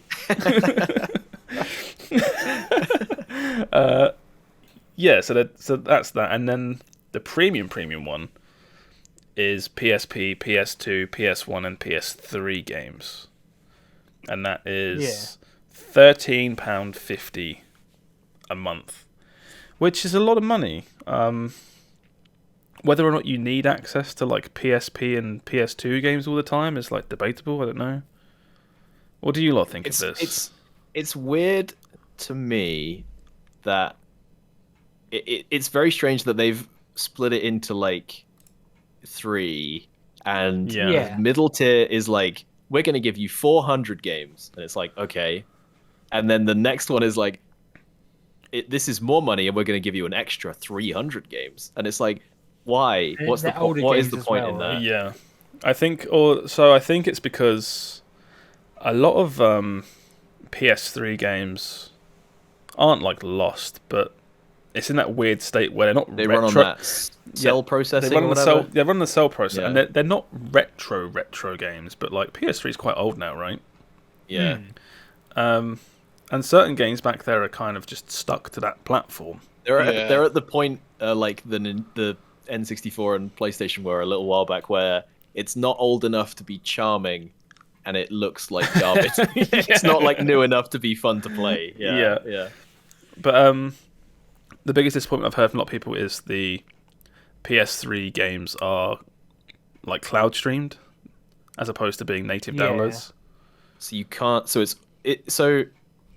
is PlayStation Now? Can you download games? No. So PlayStation Now is, I think, for PS3 is still streaming. There are certain games you can download, but a lot of it is all streamed. Which like a lot of people don't have internet to be able to do that. I don't know. It still kind of feels like a lot of these services now are still trying to push cloud gaming. Yeah. Well, I'm still not sure if most places are ready for it yet. I know a lot of Europe is good. We're not. We've had this conversation a couple of podcasts ago, right? Where you felt like it was coming, and I was like, I don't think we're there yet. Yeah. Like, we were having that discussion, and like, we're definitely not ready now. Well, every so often when I get Xbox Game Pass Ultimate, and I get access to the like cloud streaming for Xbox stuff, I always give it a go to see like if it's gotten any better, because I know that my internet's not getting any faster, obviously, but you know, sometimes their back end improves or they change something, and and it's never quite there for me, and I have pretty decent internet, at least for like UK standards. Yeah, I don't think we're there yet. Not at all. But then we have lots of people on Discord from obviously like European countries that are always bragging that they've got insanely fast internet. They can download a game in 5 minutes where it takes me 4 hours. Yeah. I'm now in that exclusive. Yeah, you got your Sam put a post up the other day about his lightning internet. Yeah. Sam's internet's so fast, he already knows what we've talking about this podcast. He's seen the future. I think I don't know.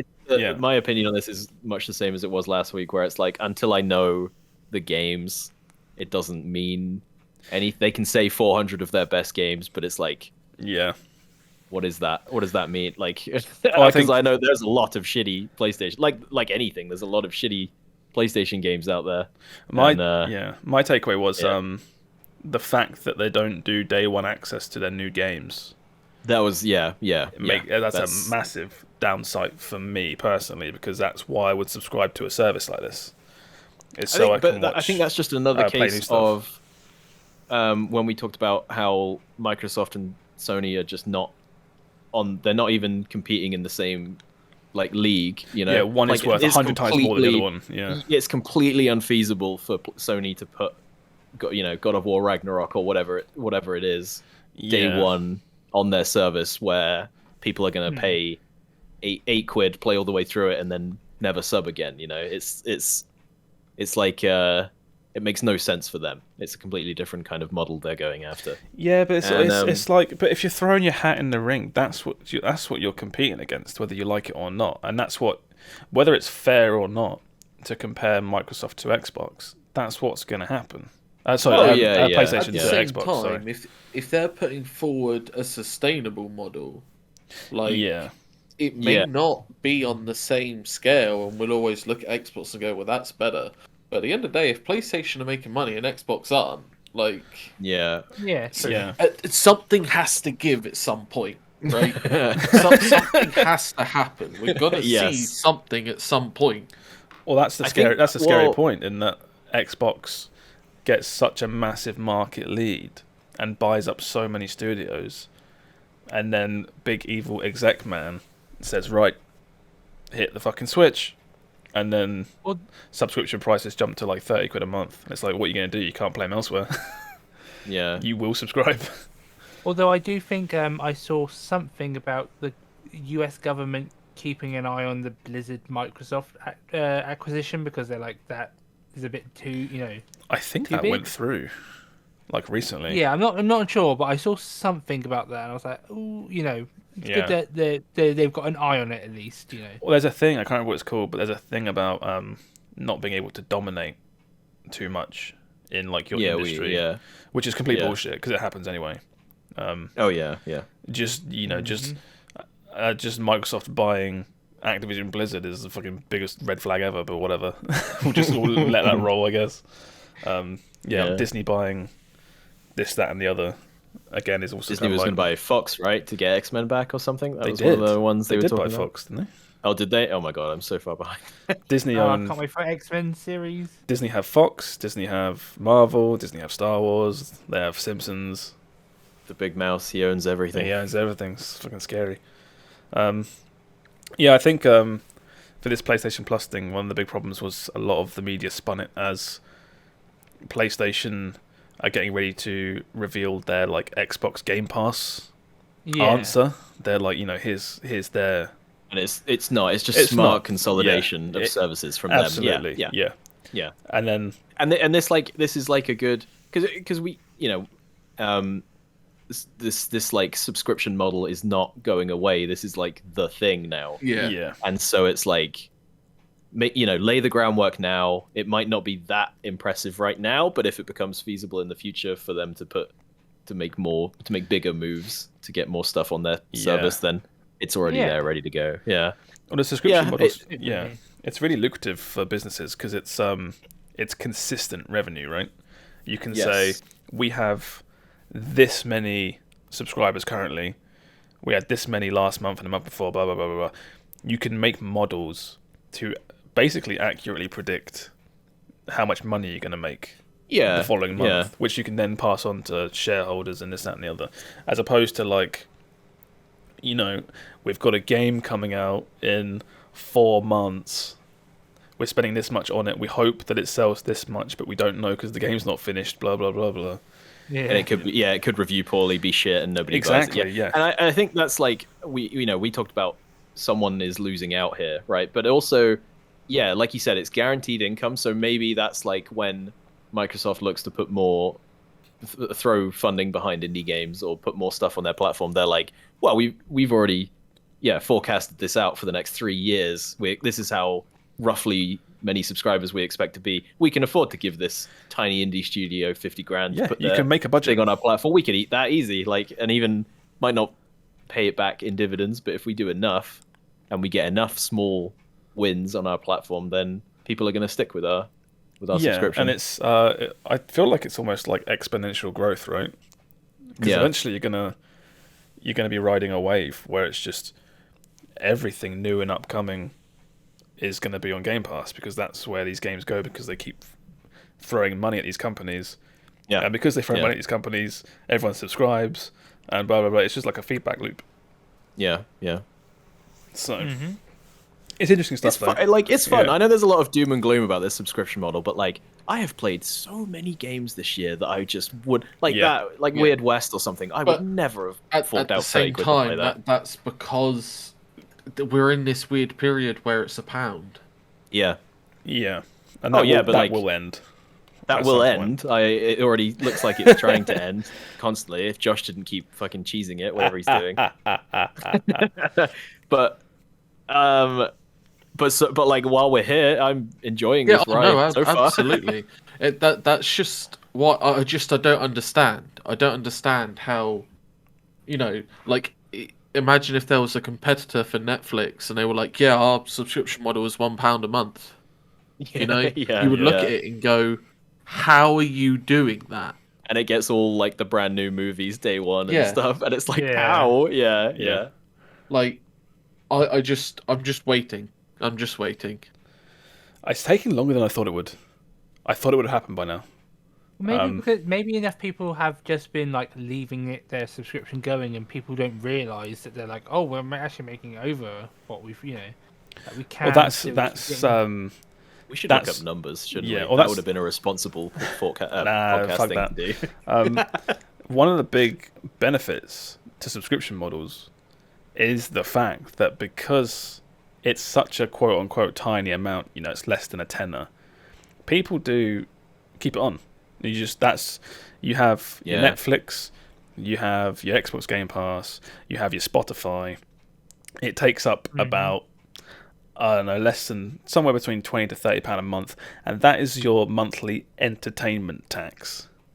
Yeah, and you just let it ride. If you don't play any games for the month, it doesn't matter, because you were using Spotify that month, or you were doing, you were watching something on Netflix, and it's just, you just let it ride. It's the same. It's the same thing with like gyms and things that people will subscribe to gyms for £20 to £30 a month, and they just let it ride and they don't care. Yeah, it just because it goes out and you haven't used the gym and you think, fuck, that's just cost me 20, 30 quid, whatever, I'll cancel it in a week or whatever, and then, or I'll definitely go this month.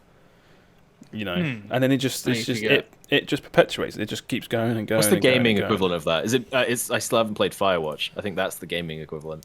The gaming equivalent of that. I didn't go to the gym and I didn't play Firewatch. The gaming equivalent of that is booting up Xbox Game Pass, going, oh my god, there are so many games to play, downloading them all, and then not playing them and closing it. I've done that. Yeah. I've done it. Everyone's done that. I really want to play Mortal Kombat 11. I just don't want to download 150 gig for a fighting game. No, but what the fuck? I'm worse. I have downloaded in the past a bunch of stuff with the intention of playing it, and I just do it all the time. Never done it. It was when I did it with Halo Infinite. Was the last I think big one. Yeah. Where I was like, oh my god, Halo Infinite day one for the campaign on Game Pass, sick. Never played it. That's a whole other conversation though, right? Like I feel like I don't finish, while I've played way more games, I feel like I finished way less because I don't have any monetary investment. The second it like loses me, I'm like, well, I didn't pay for this, so see ya. I'm out. I don't need this. Yeah. But that's good though. Is that bad? Yeah, that's good. I still think one of the best gaming traits to have is being able to stop playing a game when you're not having fun anymore. No matter how far in, or you're halfway through. Oh, I've got to finish. I've got to finish it because I'm halfway through. Oh, it's like, no, just respect. But then the time. I wonder, like, you think about something like Dark Souls, which is one of my favorite games, but some of that wasn't fun, and I wonder if I don't think I've played anything on Game Pass that's like of that caliber, but. What if I have a boring session of Weird West when we close this and I start playing and I just go whatever and I drop it, but it was a really amazing game, hidden under there. That's the game's fault though. I suppose. Yeah. Like games it's TikTok brain. If they're not keeping you entertained constantly, or you're not like invested in the but then franchise, that's the game's fault. if I got as far as Blighttown in Dark Souls and I bounced off it because I didn't have any monetary investment or any reason, Yes, Steve. you know. Well, yeah. Oh yeah, I forgot. That genuinely wasn't a jab. So apt. I was gonna say I'm just waiting for the servers to come back online because I'm like Elden Ring. Whatever, you scrub. For those that don't know, Steve was streaming Dark Souls right before Elden Ring came out, and he got as far as Blighttown and then stopped. Because I'm waiting for the online servers. I'm waiting for the online servers. It's not my fault. It's their fault. But like, what if I'm what if I'm cheating myself out of some really good games because I don't either like I download and don't play them because that is pay for them or that's the unfortunate reality of living in a world where there's so much good content. I know. And again, is that a bad thing? I don't know. You could argue that you're robbed of the experience because you never got to finish it. But that experience was instead replaced by a different good game. Yeah, and I suppose, for every Dark Souls, there's 100 games where I got bored of a game and was correct in that it wasn't a very good game and I didn't enjoy myself. So it's really tricky. It's fun. I love when we get into like talking about subscriptions. This kind of thing. We go for ages. It's great. I love it. I could talk about this stuff forever. Yeah. Yeah, it's like I'll wrap this up. Are you upgrading, Josh? Are you gonna buy the more expensive tier of? Oh PS no, Plus? this is worthless until they like you say until they tell you what games you're gonna get. Yeah. I wish Nintendo would do something similar because I'm like there were so many like Nintendo like GameCube games, Game Boy games that I just like lost to time now, and I want. Why to haven't play they? them. Why haven't they just said Nintendo, like, give us £5, we'll let you play the game? Nintendo do. You give them £3.50 and they let you play 12 Super Nintendo games. Oh no! Now they have you can pay for the expansion pass where you can play some Nintendo 64 games, but it's just adding. Yeah, sorry. You can pay £8 a month instead and get access to 7 N64 games. Yeah. And some Sega games as well, but they're so slow doing it, isn't it? PlayStation seem like they're good to go, they're ready. I want to remind you that not endorsing it, but you can go onto Google and type in "play NES game online," and there are online Google Chrome and Firefox like emulators that would just play the games. Someone was telling me the other day about it's an emulator you can get for like I think it was GameCube or it might have been N64 games where they've just put in the ability to play multiplayer games online. Like they were saying, yeah, we host Mario Party, like old school Mario Party online sessions. Yeah, and it's like, what? How are just random people in their basement doing a better job at this than Nintendo is? Like, why can't we play Double Dash online at this point? Why, please. Well, the frustrating thing is that the Wii U actually had a really good virtual console. Yeah, had lots of really good stuff. Nintendo's done this really weird thing where, for whatever reason, whenever they launch a new console, starting back with the Wii, they just restart the virtual console from scratch. Yeah, and you have to rebuy everything. And you have to rebuy everything. And it's this game that I had on 3DS via virtual console, or this game that I had on the Wii, I now can't play on the Wii U or the Switch, even though I've bought it. And it's really weird. Stuff like that. Nintendo's so arse backwards with these things. It's bizarre. Like hiding N64 games and a few Mega Drive games behind like an £8 a month subscription. It's just bizarre. I don't know, man. I mean, for this subscription, you also do get like the Mario Kart DLC, the Animal Crossing DLC, and some other stuff. So it's not the worst thing in the world, but yeah. Again, though, it's like. Better. The Mario Kart DLC and the Animal Crossing DLC behind a monthly subscription service is also bizarre to me, though, because Animal Crossing is a long-term game that you would want to buy the DLC for unless you're subbing every month. And the Mario Kart 8 DLC is coming out every 3 months. Well, it's relatively the same price if I was to buy the Mario Kart 8 DLC or get it for a year, so I just got the expansion for a year for like 23 quid or something, and I think the Mario Kart DLC was like 23 quid, so I was like, I'll just get the year one because I'll probably in a year resubscribe to get it anyway. They'll probably add new things by then. I get what you're saying, but the value's just not there for me personally. I Yeah. think one of the Nintendo Direct where they announced that expansion pass, I think is one of the most disliked videos on YouTube. No, it can't be. I think it was for the year at least. Oh, for the year, okay. Maybe but it was like heavily disliked. Now you can't check because they've hidden dislikes. Yeah. But yeah, so there's nothing else to really say on the subscription stuff, so we'll move on from that. Speaking of I can't Nintendo, wait to have this discussion again in like 3 months.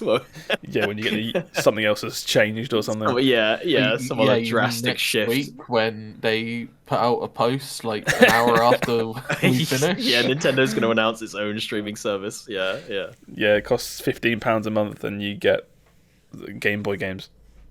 Yeah, I mean, that's basically what they've got already, right? Yeah, basically, yeah. You pay for the online and you get some free shit. Yeah, speaking of Nintendo, Zelda's been pushed back to 2023. Big sad. I'm very upset about this. Did it have a release date? I didn't even know that. Tentative, 2022. yeah, 2022 No. was the original launch window. Oh, well. I'm still so excited for this, and I'm so sad that it's been pushed back. Is this another COVID victim? I guess another Corona victim. I was speculating. I was like, it probably is COVID, but I'm wondering if they saw Elden Ring or like, oh shit, that game's actually pretty good. Maybe we should step it up in a few areas. This game, No, Probably I don't not, think but so. you know. too far in development, 100% too far in development to have Yeah. drastic changes like that. So these games take so long to make, right? This game would have been started development when Breath of the Wild came out, Yeah. which was what, This was 20 E3 years ago, wasn't it? 2 years ago? 3 years ago? Yeah, it's been Also- up and around here and there. Most of the announcements have been that they've got nothing to say. Yeah, Zelda yeah. doesn't usually do expansion follow-up games, so maybe it was. Do you think it was made instantly after Breath of the Wild? Ocarina of Time into Majora's Mask. Or Steve? Yeah, that one for sure. But the big talk that everyone always said was like Breath of the Wild 2 will come out much faster than a normal Zelda game because it's reusing assets like Majora's Mask. They've reused the groundwork. Yeah. But it's They've got the looking groundwork looking like it's going to be a lot more elaborate than that. It's got yeah, it's with- like there's with like the lands delay- there's lands in the sky, and there's Yeah, like with apparently the people are delay saying they, time shenanigans and stuff. I think with the Go on, Steve. Go on, Steve. I was saying, sorry, with the delay, they also put out like a little trailer showing off some features. Yes. So we saw like, there's I guess story spoilers, but it's not really. They said there's going to be Skylands. The Master Sword is kind of different, and people are Scuffed. speculating a lot with it. Yeah, there's so I'll see if I can find anything whilst we're talking. But yeah, the Master Sword is now looking like more scuffed. It's like all damaged and broken. You're in the sky. You're in the sky, so you can go around, flying around and stuff. That's a good screenshot. that is a bit cool like screenshot. Skyward Sword. Yeah, very That does Skyward actually. Yeah. I thought I was in the camp of like, just give me a new map to explore and I'll be happy. Then I think after playing Elden Ring and how it was kind of more Dark Souls, I would like something more drastic, I guess, for a sequel to Breath of the Wild. Yeah, I think I don't know what that'll be, but that's Give me proper dungeons. Yeah, well, what I want. yeah, please. Proper Yeah. dungeons. you were saying like, oh, I wonder if they delayed Breath of the Wild 2 because of Elden Ring, and it's like, well, Elden Ring basically just copied the design of Breath of the Wild, so Yeah. so there's not really Well, no, I'm just. what is that a copy? Well, not even copy. Just be like, oh, we've seen this in Elden Ring. Maybe we'll add this feature to the game. Like add one or two small bits from Elden Rolling Ring. goats. Is this a Sure, dog? Yeah. Just messages and try jumping.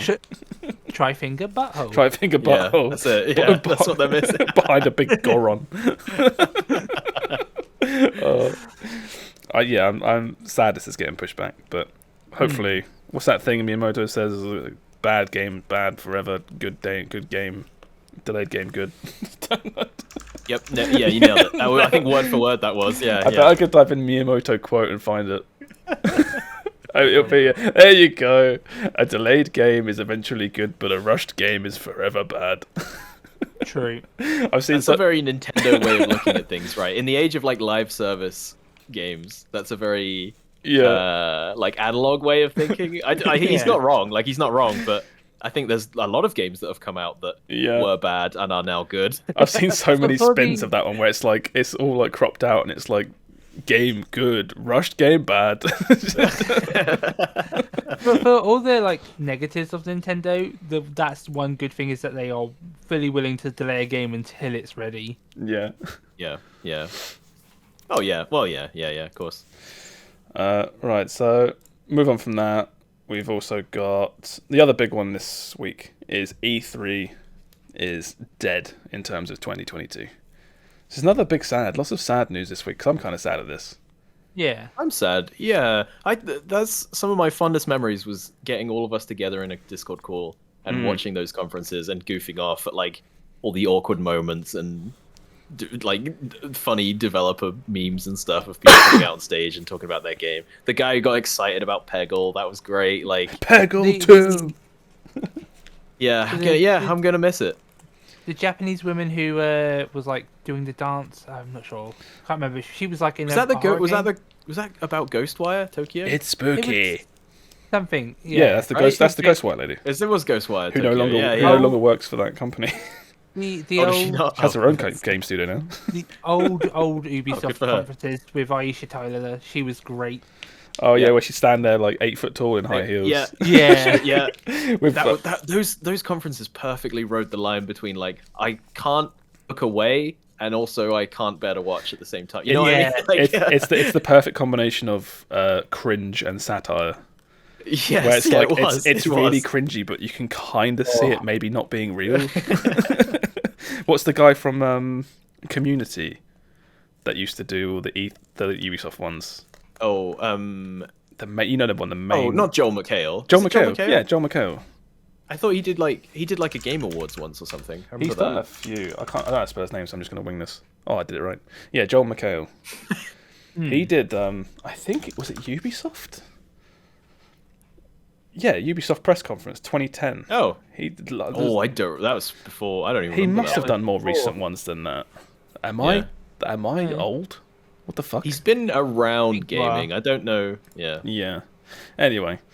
But the Geoff Keighley has been tweeting like, "Ooh, eyes." He's been like, "Hey, Jeff? look, I've got a thing still to announce." Oh, I love it. This is like Geoff Keighley. He wakes up, he sees E3's been announced, and he's like, "Yes, like, fuck yeah, now is my time." He's gonna go fucking wild on this. Or did you see what happened as soon as they announced that E3 was dead for this year? What's that? He instantly tweeted out, I think like a minute later, just a winky emoji. just fucking Jesus, Jeff. E3 confirmed. That's such a good tweet. Let people mourn.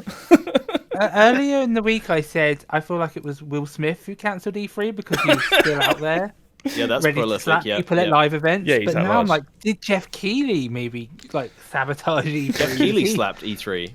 Yeah. I think it's. I don't think. Maybe not Geoff Keighley specifically, but the fact that all those lockdowns and stuff basically killed E3. Right? They didn't really adapt to any Yes, sort of they like didn't. a decent online show.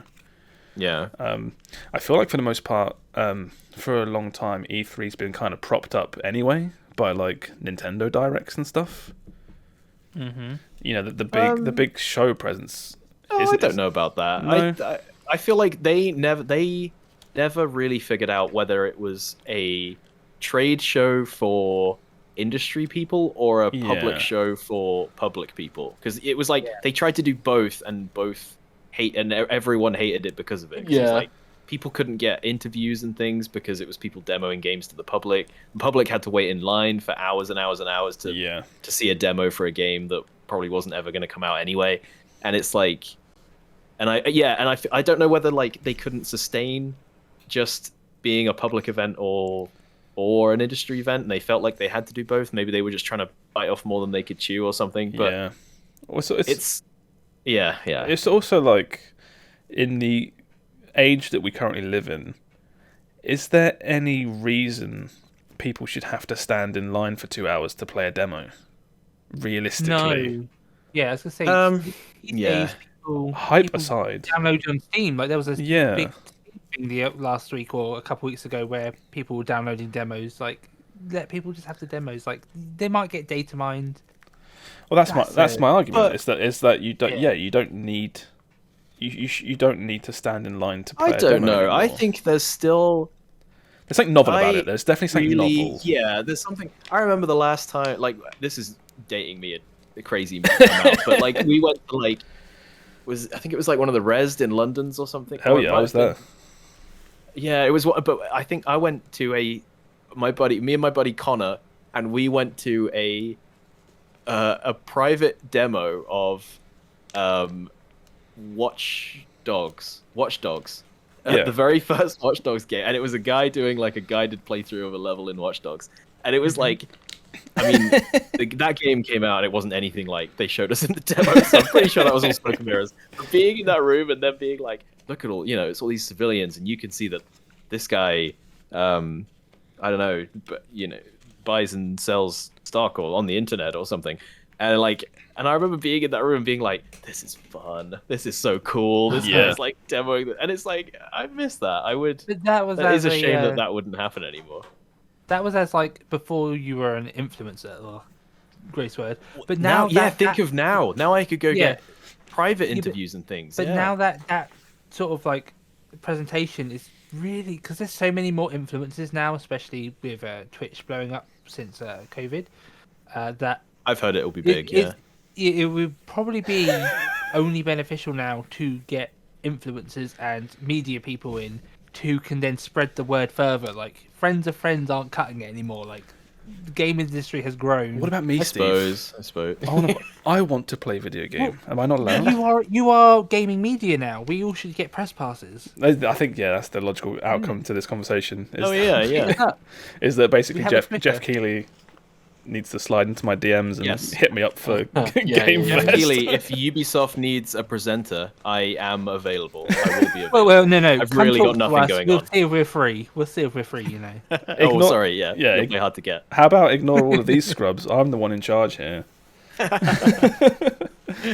Oh, shit. No, I think... Can't wait to listen to the Game FourCast next year featuring, oh my god, I can't think of a single famous person. You know where the joke was going. It'll be Felicia Day. It'll be Felicia Day. Mark, the guy from Critical Role, all of them. Will Smith. Well, that's a win. I completely fucking butchered that joke. That was such a good joke as well. It didn't go anywhere. My brain was like, nah, this is all on you, Chief. Good luck. I was like, one single famous person, and it was like, nope. The mouth was ready, but the brain was not. Quikwix? Question You know mark? where I went? The first person I thought of, I was going to say the Game FourCast featuring PewDiePie. Like, he's the only famous internet person I know. He's still big. What's wrong with me? He's still big. No, he's dropped off. No, he hasn't. No one talks about him anymore. You are so wrong. Unless he's ruining YouTube for everyone by saying slurs. No one's talking about him anymore. That was like 6 years ago. If no one's talking about him, then he's doing even better. He's got 100 million subscribers. His is enormous. He put up a video 3 days ago. It's got 2 million views. He fell off. L plus ratio. L plus ratio. Yeah, go ratio PewDiePie. I'm sure that'll work out great for you. Oh, God. Yeah, we'll get Mr. Beast on. Get PewDiePie on. We'll get Quikwix on. Why didn't I go for Mr. Beast? He's such an Mr. Beast is the big one now, yeah. Anyway, so Josh will have left us by next year for more famous guests. That was the joke. Yeah, I'll be in Vegas at E3's glorious revival in 2023.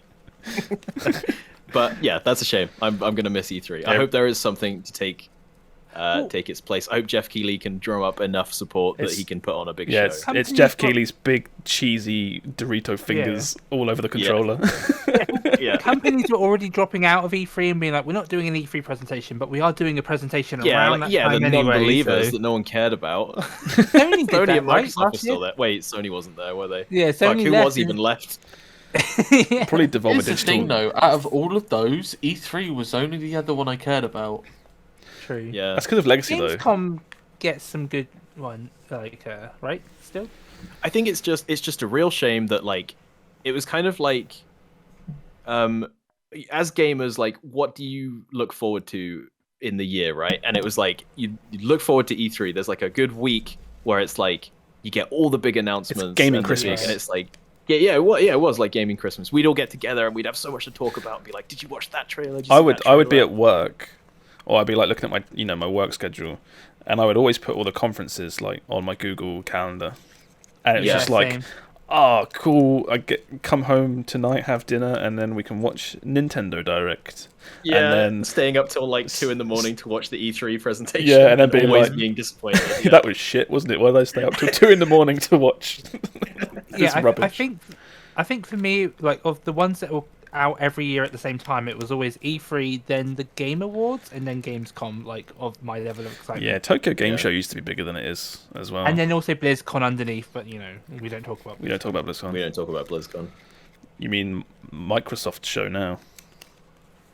Oh yeah. So they just rename it to like Yeah. MizCon or something, and that's Something like that. wow. We're just gonna let that hang. Just Good gonna let that lord. hang. It's not a good day for you.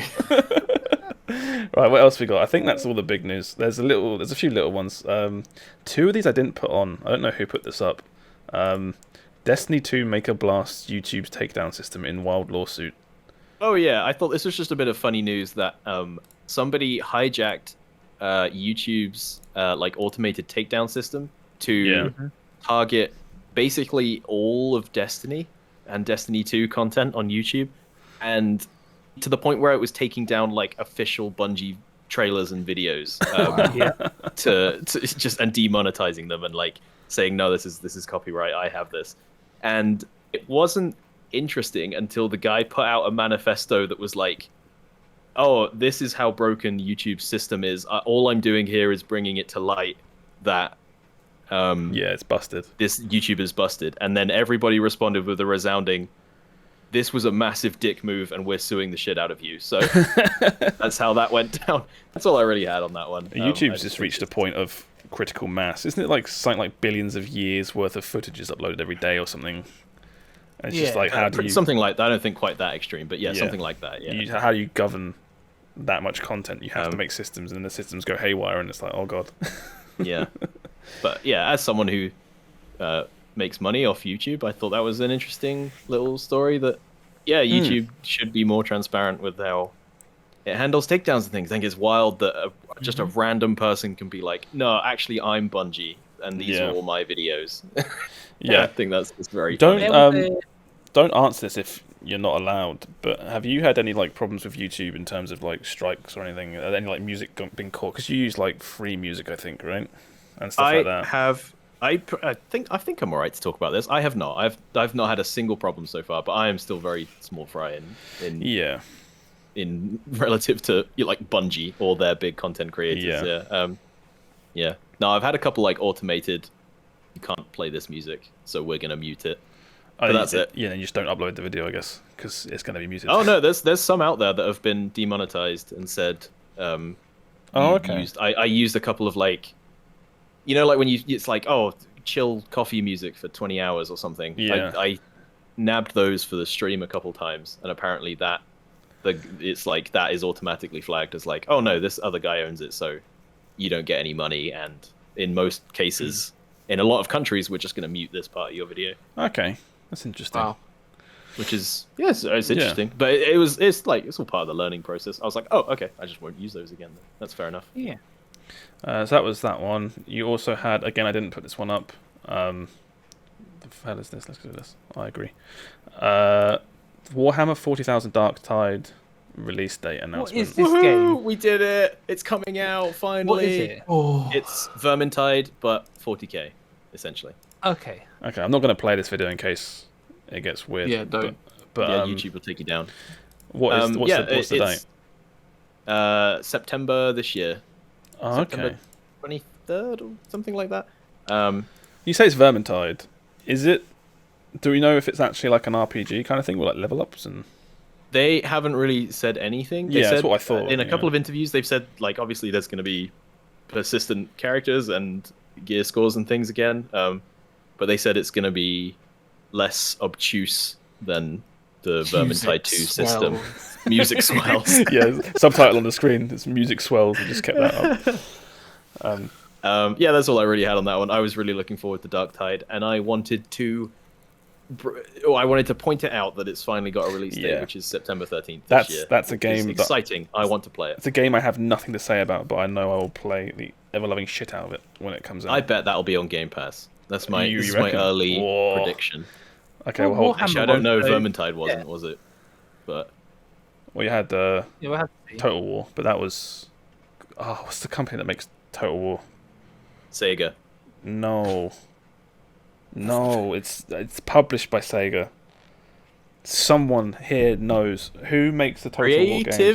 Creative Assembly. There you go. Oh, CA. Yeah. CA. Sorry, I just didn't pop into my brain. No, yeah. Yeah, it's funny because it's like licensed out, but surely Game Pass they wouldn't go to like Warhammer and like, yo, can we get Darktide? And they're like, no, nothing to do with us. They walk into a random Games Workshop and just ask. Phil Spencer walks into one of those, like a Games Workshop. That sounds like a street store. It's a setup to a joke. It's like Phil Spencer walks into a Games Workshop and he says, "Yeah, so that's that news story." There's one other. This is more for me and maybe Steve, I guess. I can't scroll down this page. I can't scroll down this page because of horrific spoilers. Oh, okay. I will catch up one day. Yeah. But... This is really soon. This is literally in like a week or two. It's the first patch of Final Fantasy XIV Endwalker. Although I will say for Final Fantasy patches, if you play them patch at a time, there's usually not too much content in them. Yeah. And so don't get too hyped if you've like already caught up and like you usually wait to finish up. But, it's still like exciting. I will play this. This is the first time I want to try patch by patch the content. I will say, knowing obviously finished Endwalker, I don't think it's a spoiler. I think it's pretty common knowledge that I said in podcast 1, 2, or 3. I said that when I finished Endwalker that like Endwalker puts a pretty big bow on most of the content. It wraps it all up. Yeah. So this patch is kind of in my mind called a Newfound Adventure. Yeah, it's called Newfound Adventure. It's potentially the most interesting, but also the most boring patch. Because it's like, it's just it's like, what do we do now? What do we do now? Yeah. I guess we're just adventurers. Is this kind of like what we were talking about with WoW, where they were like de-escalating all of the conflicts and things, and just making it like a soft reset almost? Or WoW does the thing where every single expansion it has to have some massive new big bad, and everything has to get kind of wrapped up by the end of the expansion. Yeah. Whereas God, did we talk about the ending to WoW? We haven't, have we? We don't need to get into it. It's funny though. Well, so WoW will have its new expansion announced in like a week or two. We'll talk about it then. Yeah. But this is That's a good show. FF14, a lot of its story goes over multiple expansions, and as I said, a lot of it's had a bow put on it. So I don't think there'll be anything set up in this patch for like new stuff. It's just going to be like, I imagine, just a few characters like chilling out. Maybe like there's some bandits over here being dicks. I will say with this new patch though, I believe because now they're going back with the next few patches, and they're saying like, for the first one, the 1 to 60, all those dungeons can be done with NPCs now. You don't need to queue with players if you don't want. And then in the next patch, they'll do like the 60 to 70 and 70 to 80, so in future patches. But yeah, this would be a good time to get into the game if you haven't yet, because you can play for free. They've added that free trial back, and you don't have to queue with other players. You can still if you want to, but you can also play it as a single player RPG now. And that's great. I love that. Yeah. Slowly changing the game so that one day, if the servers go offline, because it's decades from now, you can play through all of Final Fantasy XIV as a single player RPG. I think it's brilliant. I love that idea.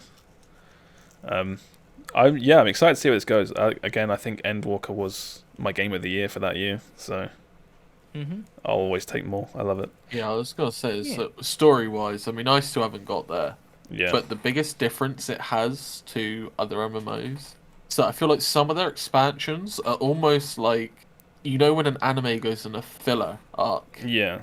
Yeah. It's like there's this big bad going on right now, and we need to deal with that, but we have this like immediate problem we need to deal with like right now. Yeah. So we're gonna take an entire expansion for that, and you're there like, the big bad is still kind of just over there swinging a sword, and it's like, yeah, but my I know exactly what you mean.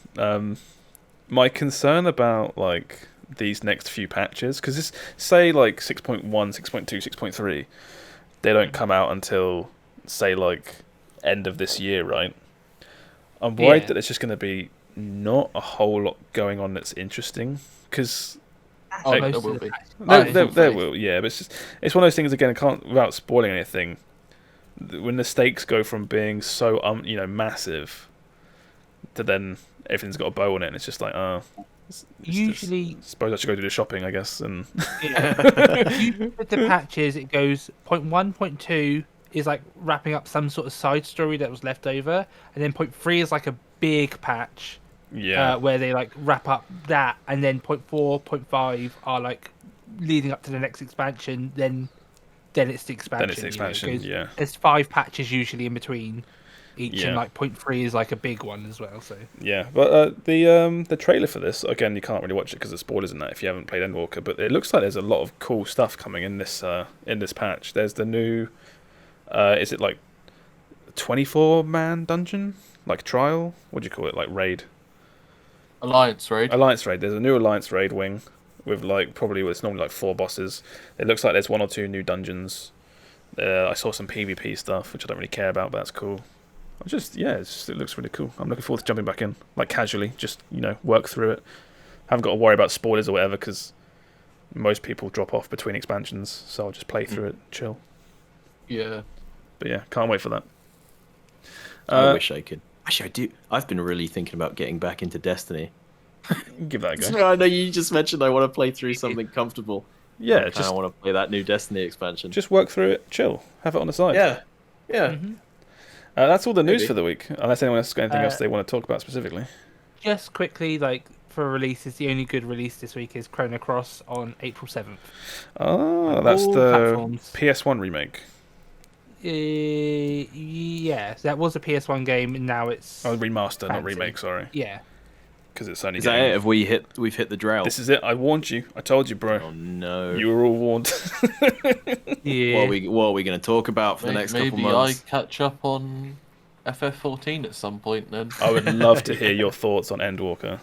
I really want to play Stranger of Paradise because I've watched a video now. I would love to hear your thoughts on Stranger of Paradise. I'm like, I have been spoiled, but then I was like, I've played Final Fantasy 1. Like, I knew this was coming. Yeah, there's lots of things I feel like should have been spoilers to me. I just didn't realise because I hadn't really played FF1 in a very long time. Yeah. But yeah, I guess that's everything done then. Should we do our socials and wrap this up for the evening? I think we should, Josh. I think we should. My name is BottlerWorks. As always, you can find me on Twitch and Twitter. Hit me up on all those good stuffs. Who's next? Who wants to go next? Hello, I'm Olive Meister. You can find me on Twitter at Olive_Meister with 2 R's. I think I laugh every time you say that. Because it's wrong. Or so hard to find. It's all below in the description, so... Yeah. Go on, Steve. Hi, I'm Quikwix. That's Quikwix. And on the day this is out, it's my birthday, so come say hi to me in my Twitch chat. Ooh. Yeah, well, you're doing a few streamy bits on your birthday, right? Yeah, in the evening I will be doing some Gartic Phone and some Jackbox. Oh, hell if yeah. you guys are about, you should hop in. I'll be well up for that. Yeah. Yeah, I could do a couple rounds of Gartic Phone. And how about start work at 3 p.m. that day? Oh, you can play at work. Well, balls. Yeah. Just go to the bathroom. Yeah. What's your social, Sam? I'm Sam. Yeah, and people are starting to figure out where I am, and I don't like it. What are your socials? Stop. What are your socials? No, I don't exist. You have socials. No, his social is at Quikwix. What's your Did you get any followers off of last week, Sam? I mean, technically, yes, but it was Matt. That's funny because my brother followed me on Twitter this week as well. Yeah, Matt followed me yesterday. Oh my god, as well. he's following everybody. Someone needs to shut that man down. Oh. All right, let's wrap this up. Bye, everybody. Bye, Bye, everyone. Bye. Goodbye. I miss you already. Bye.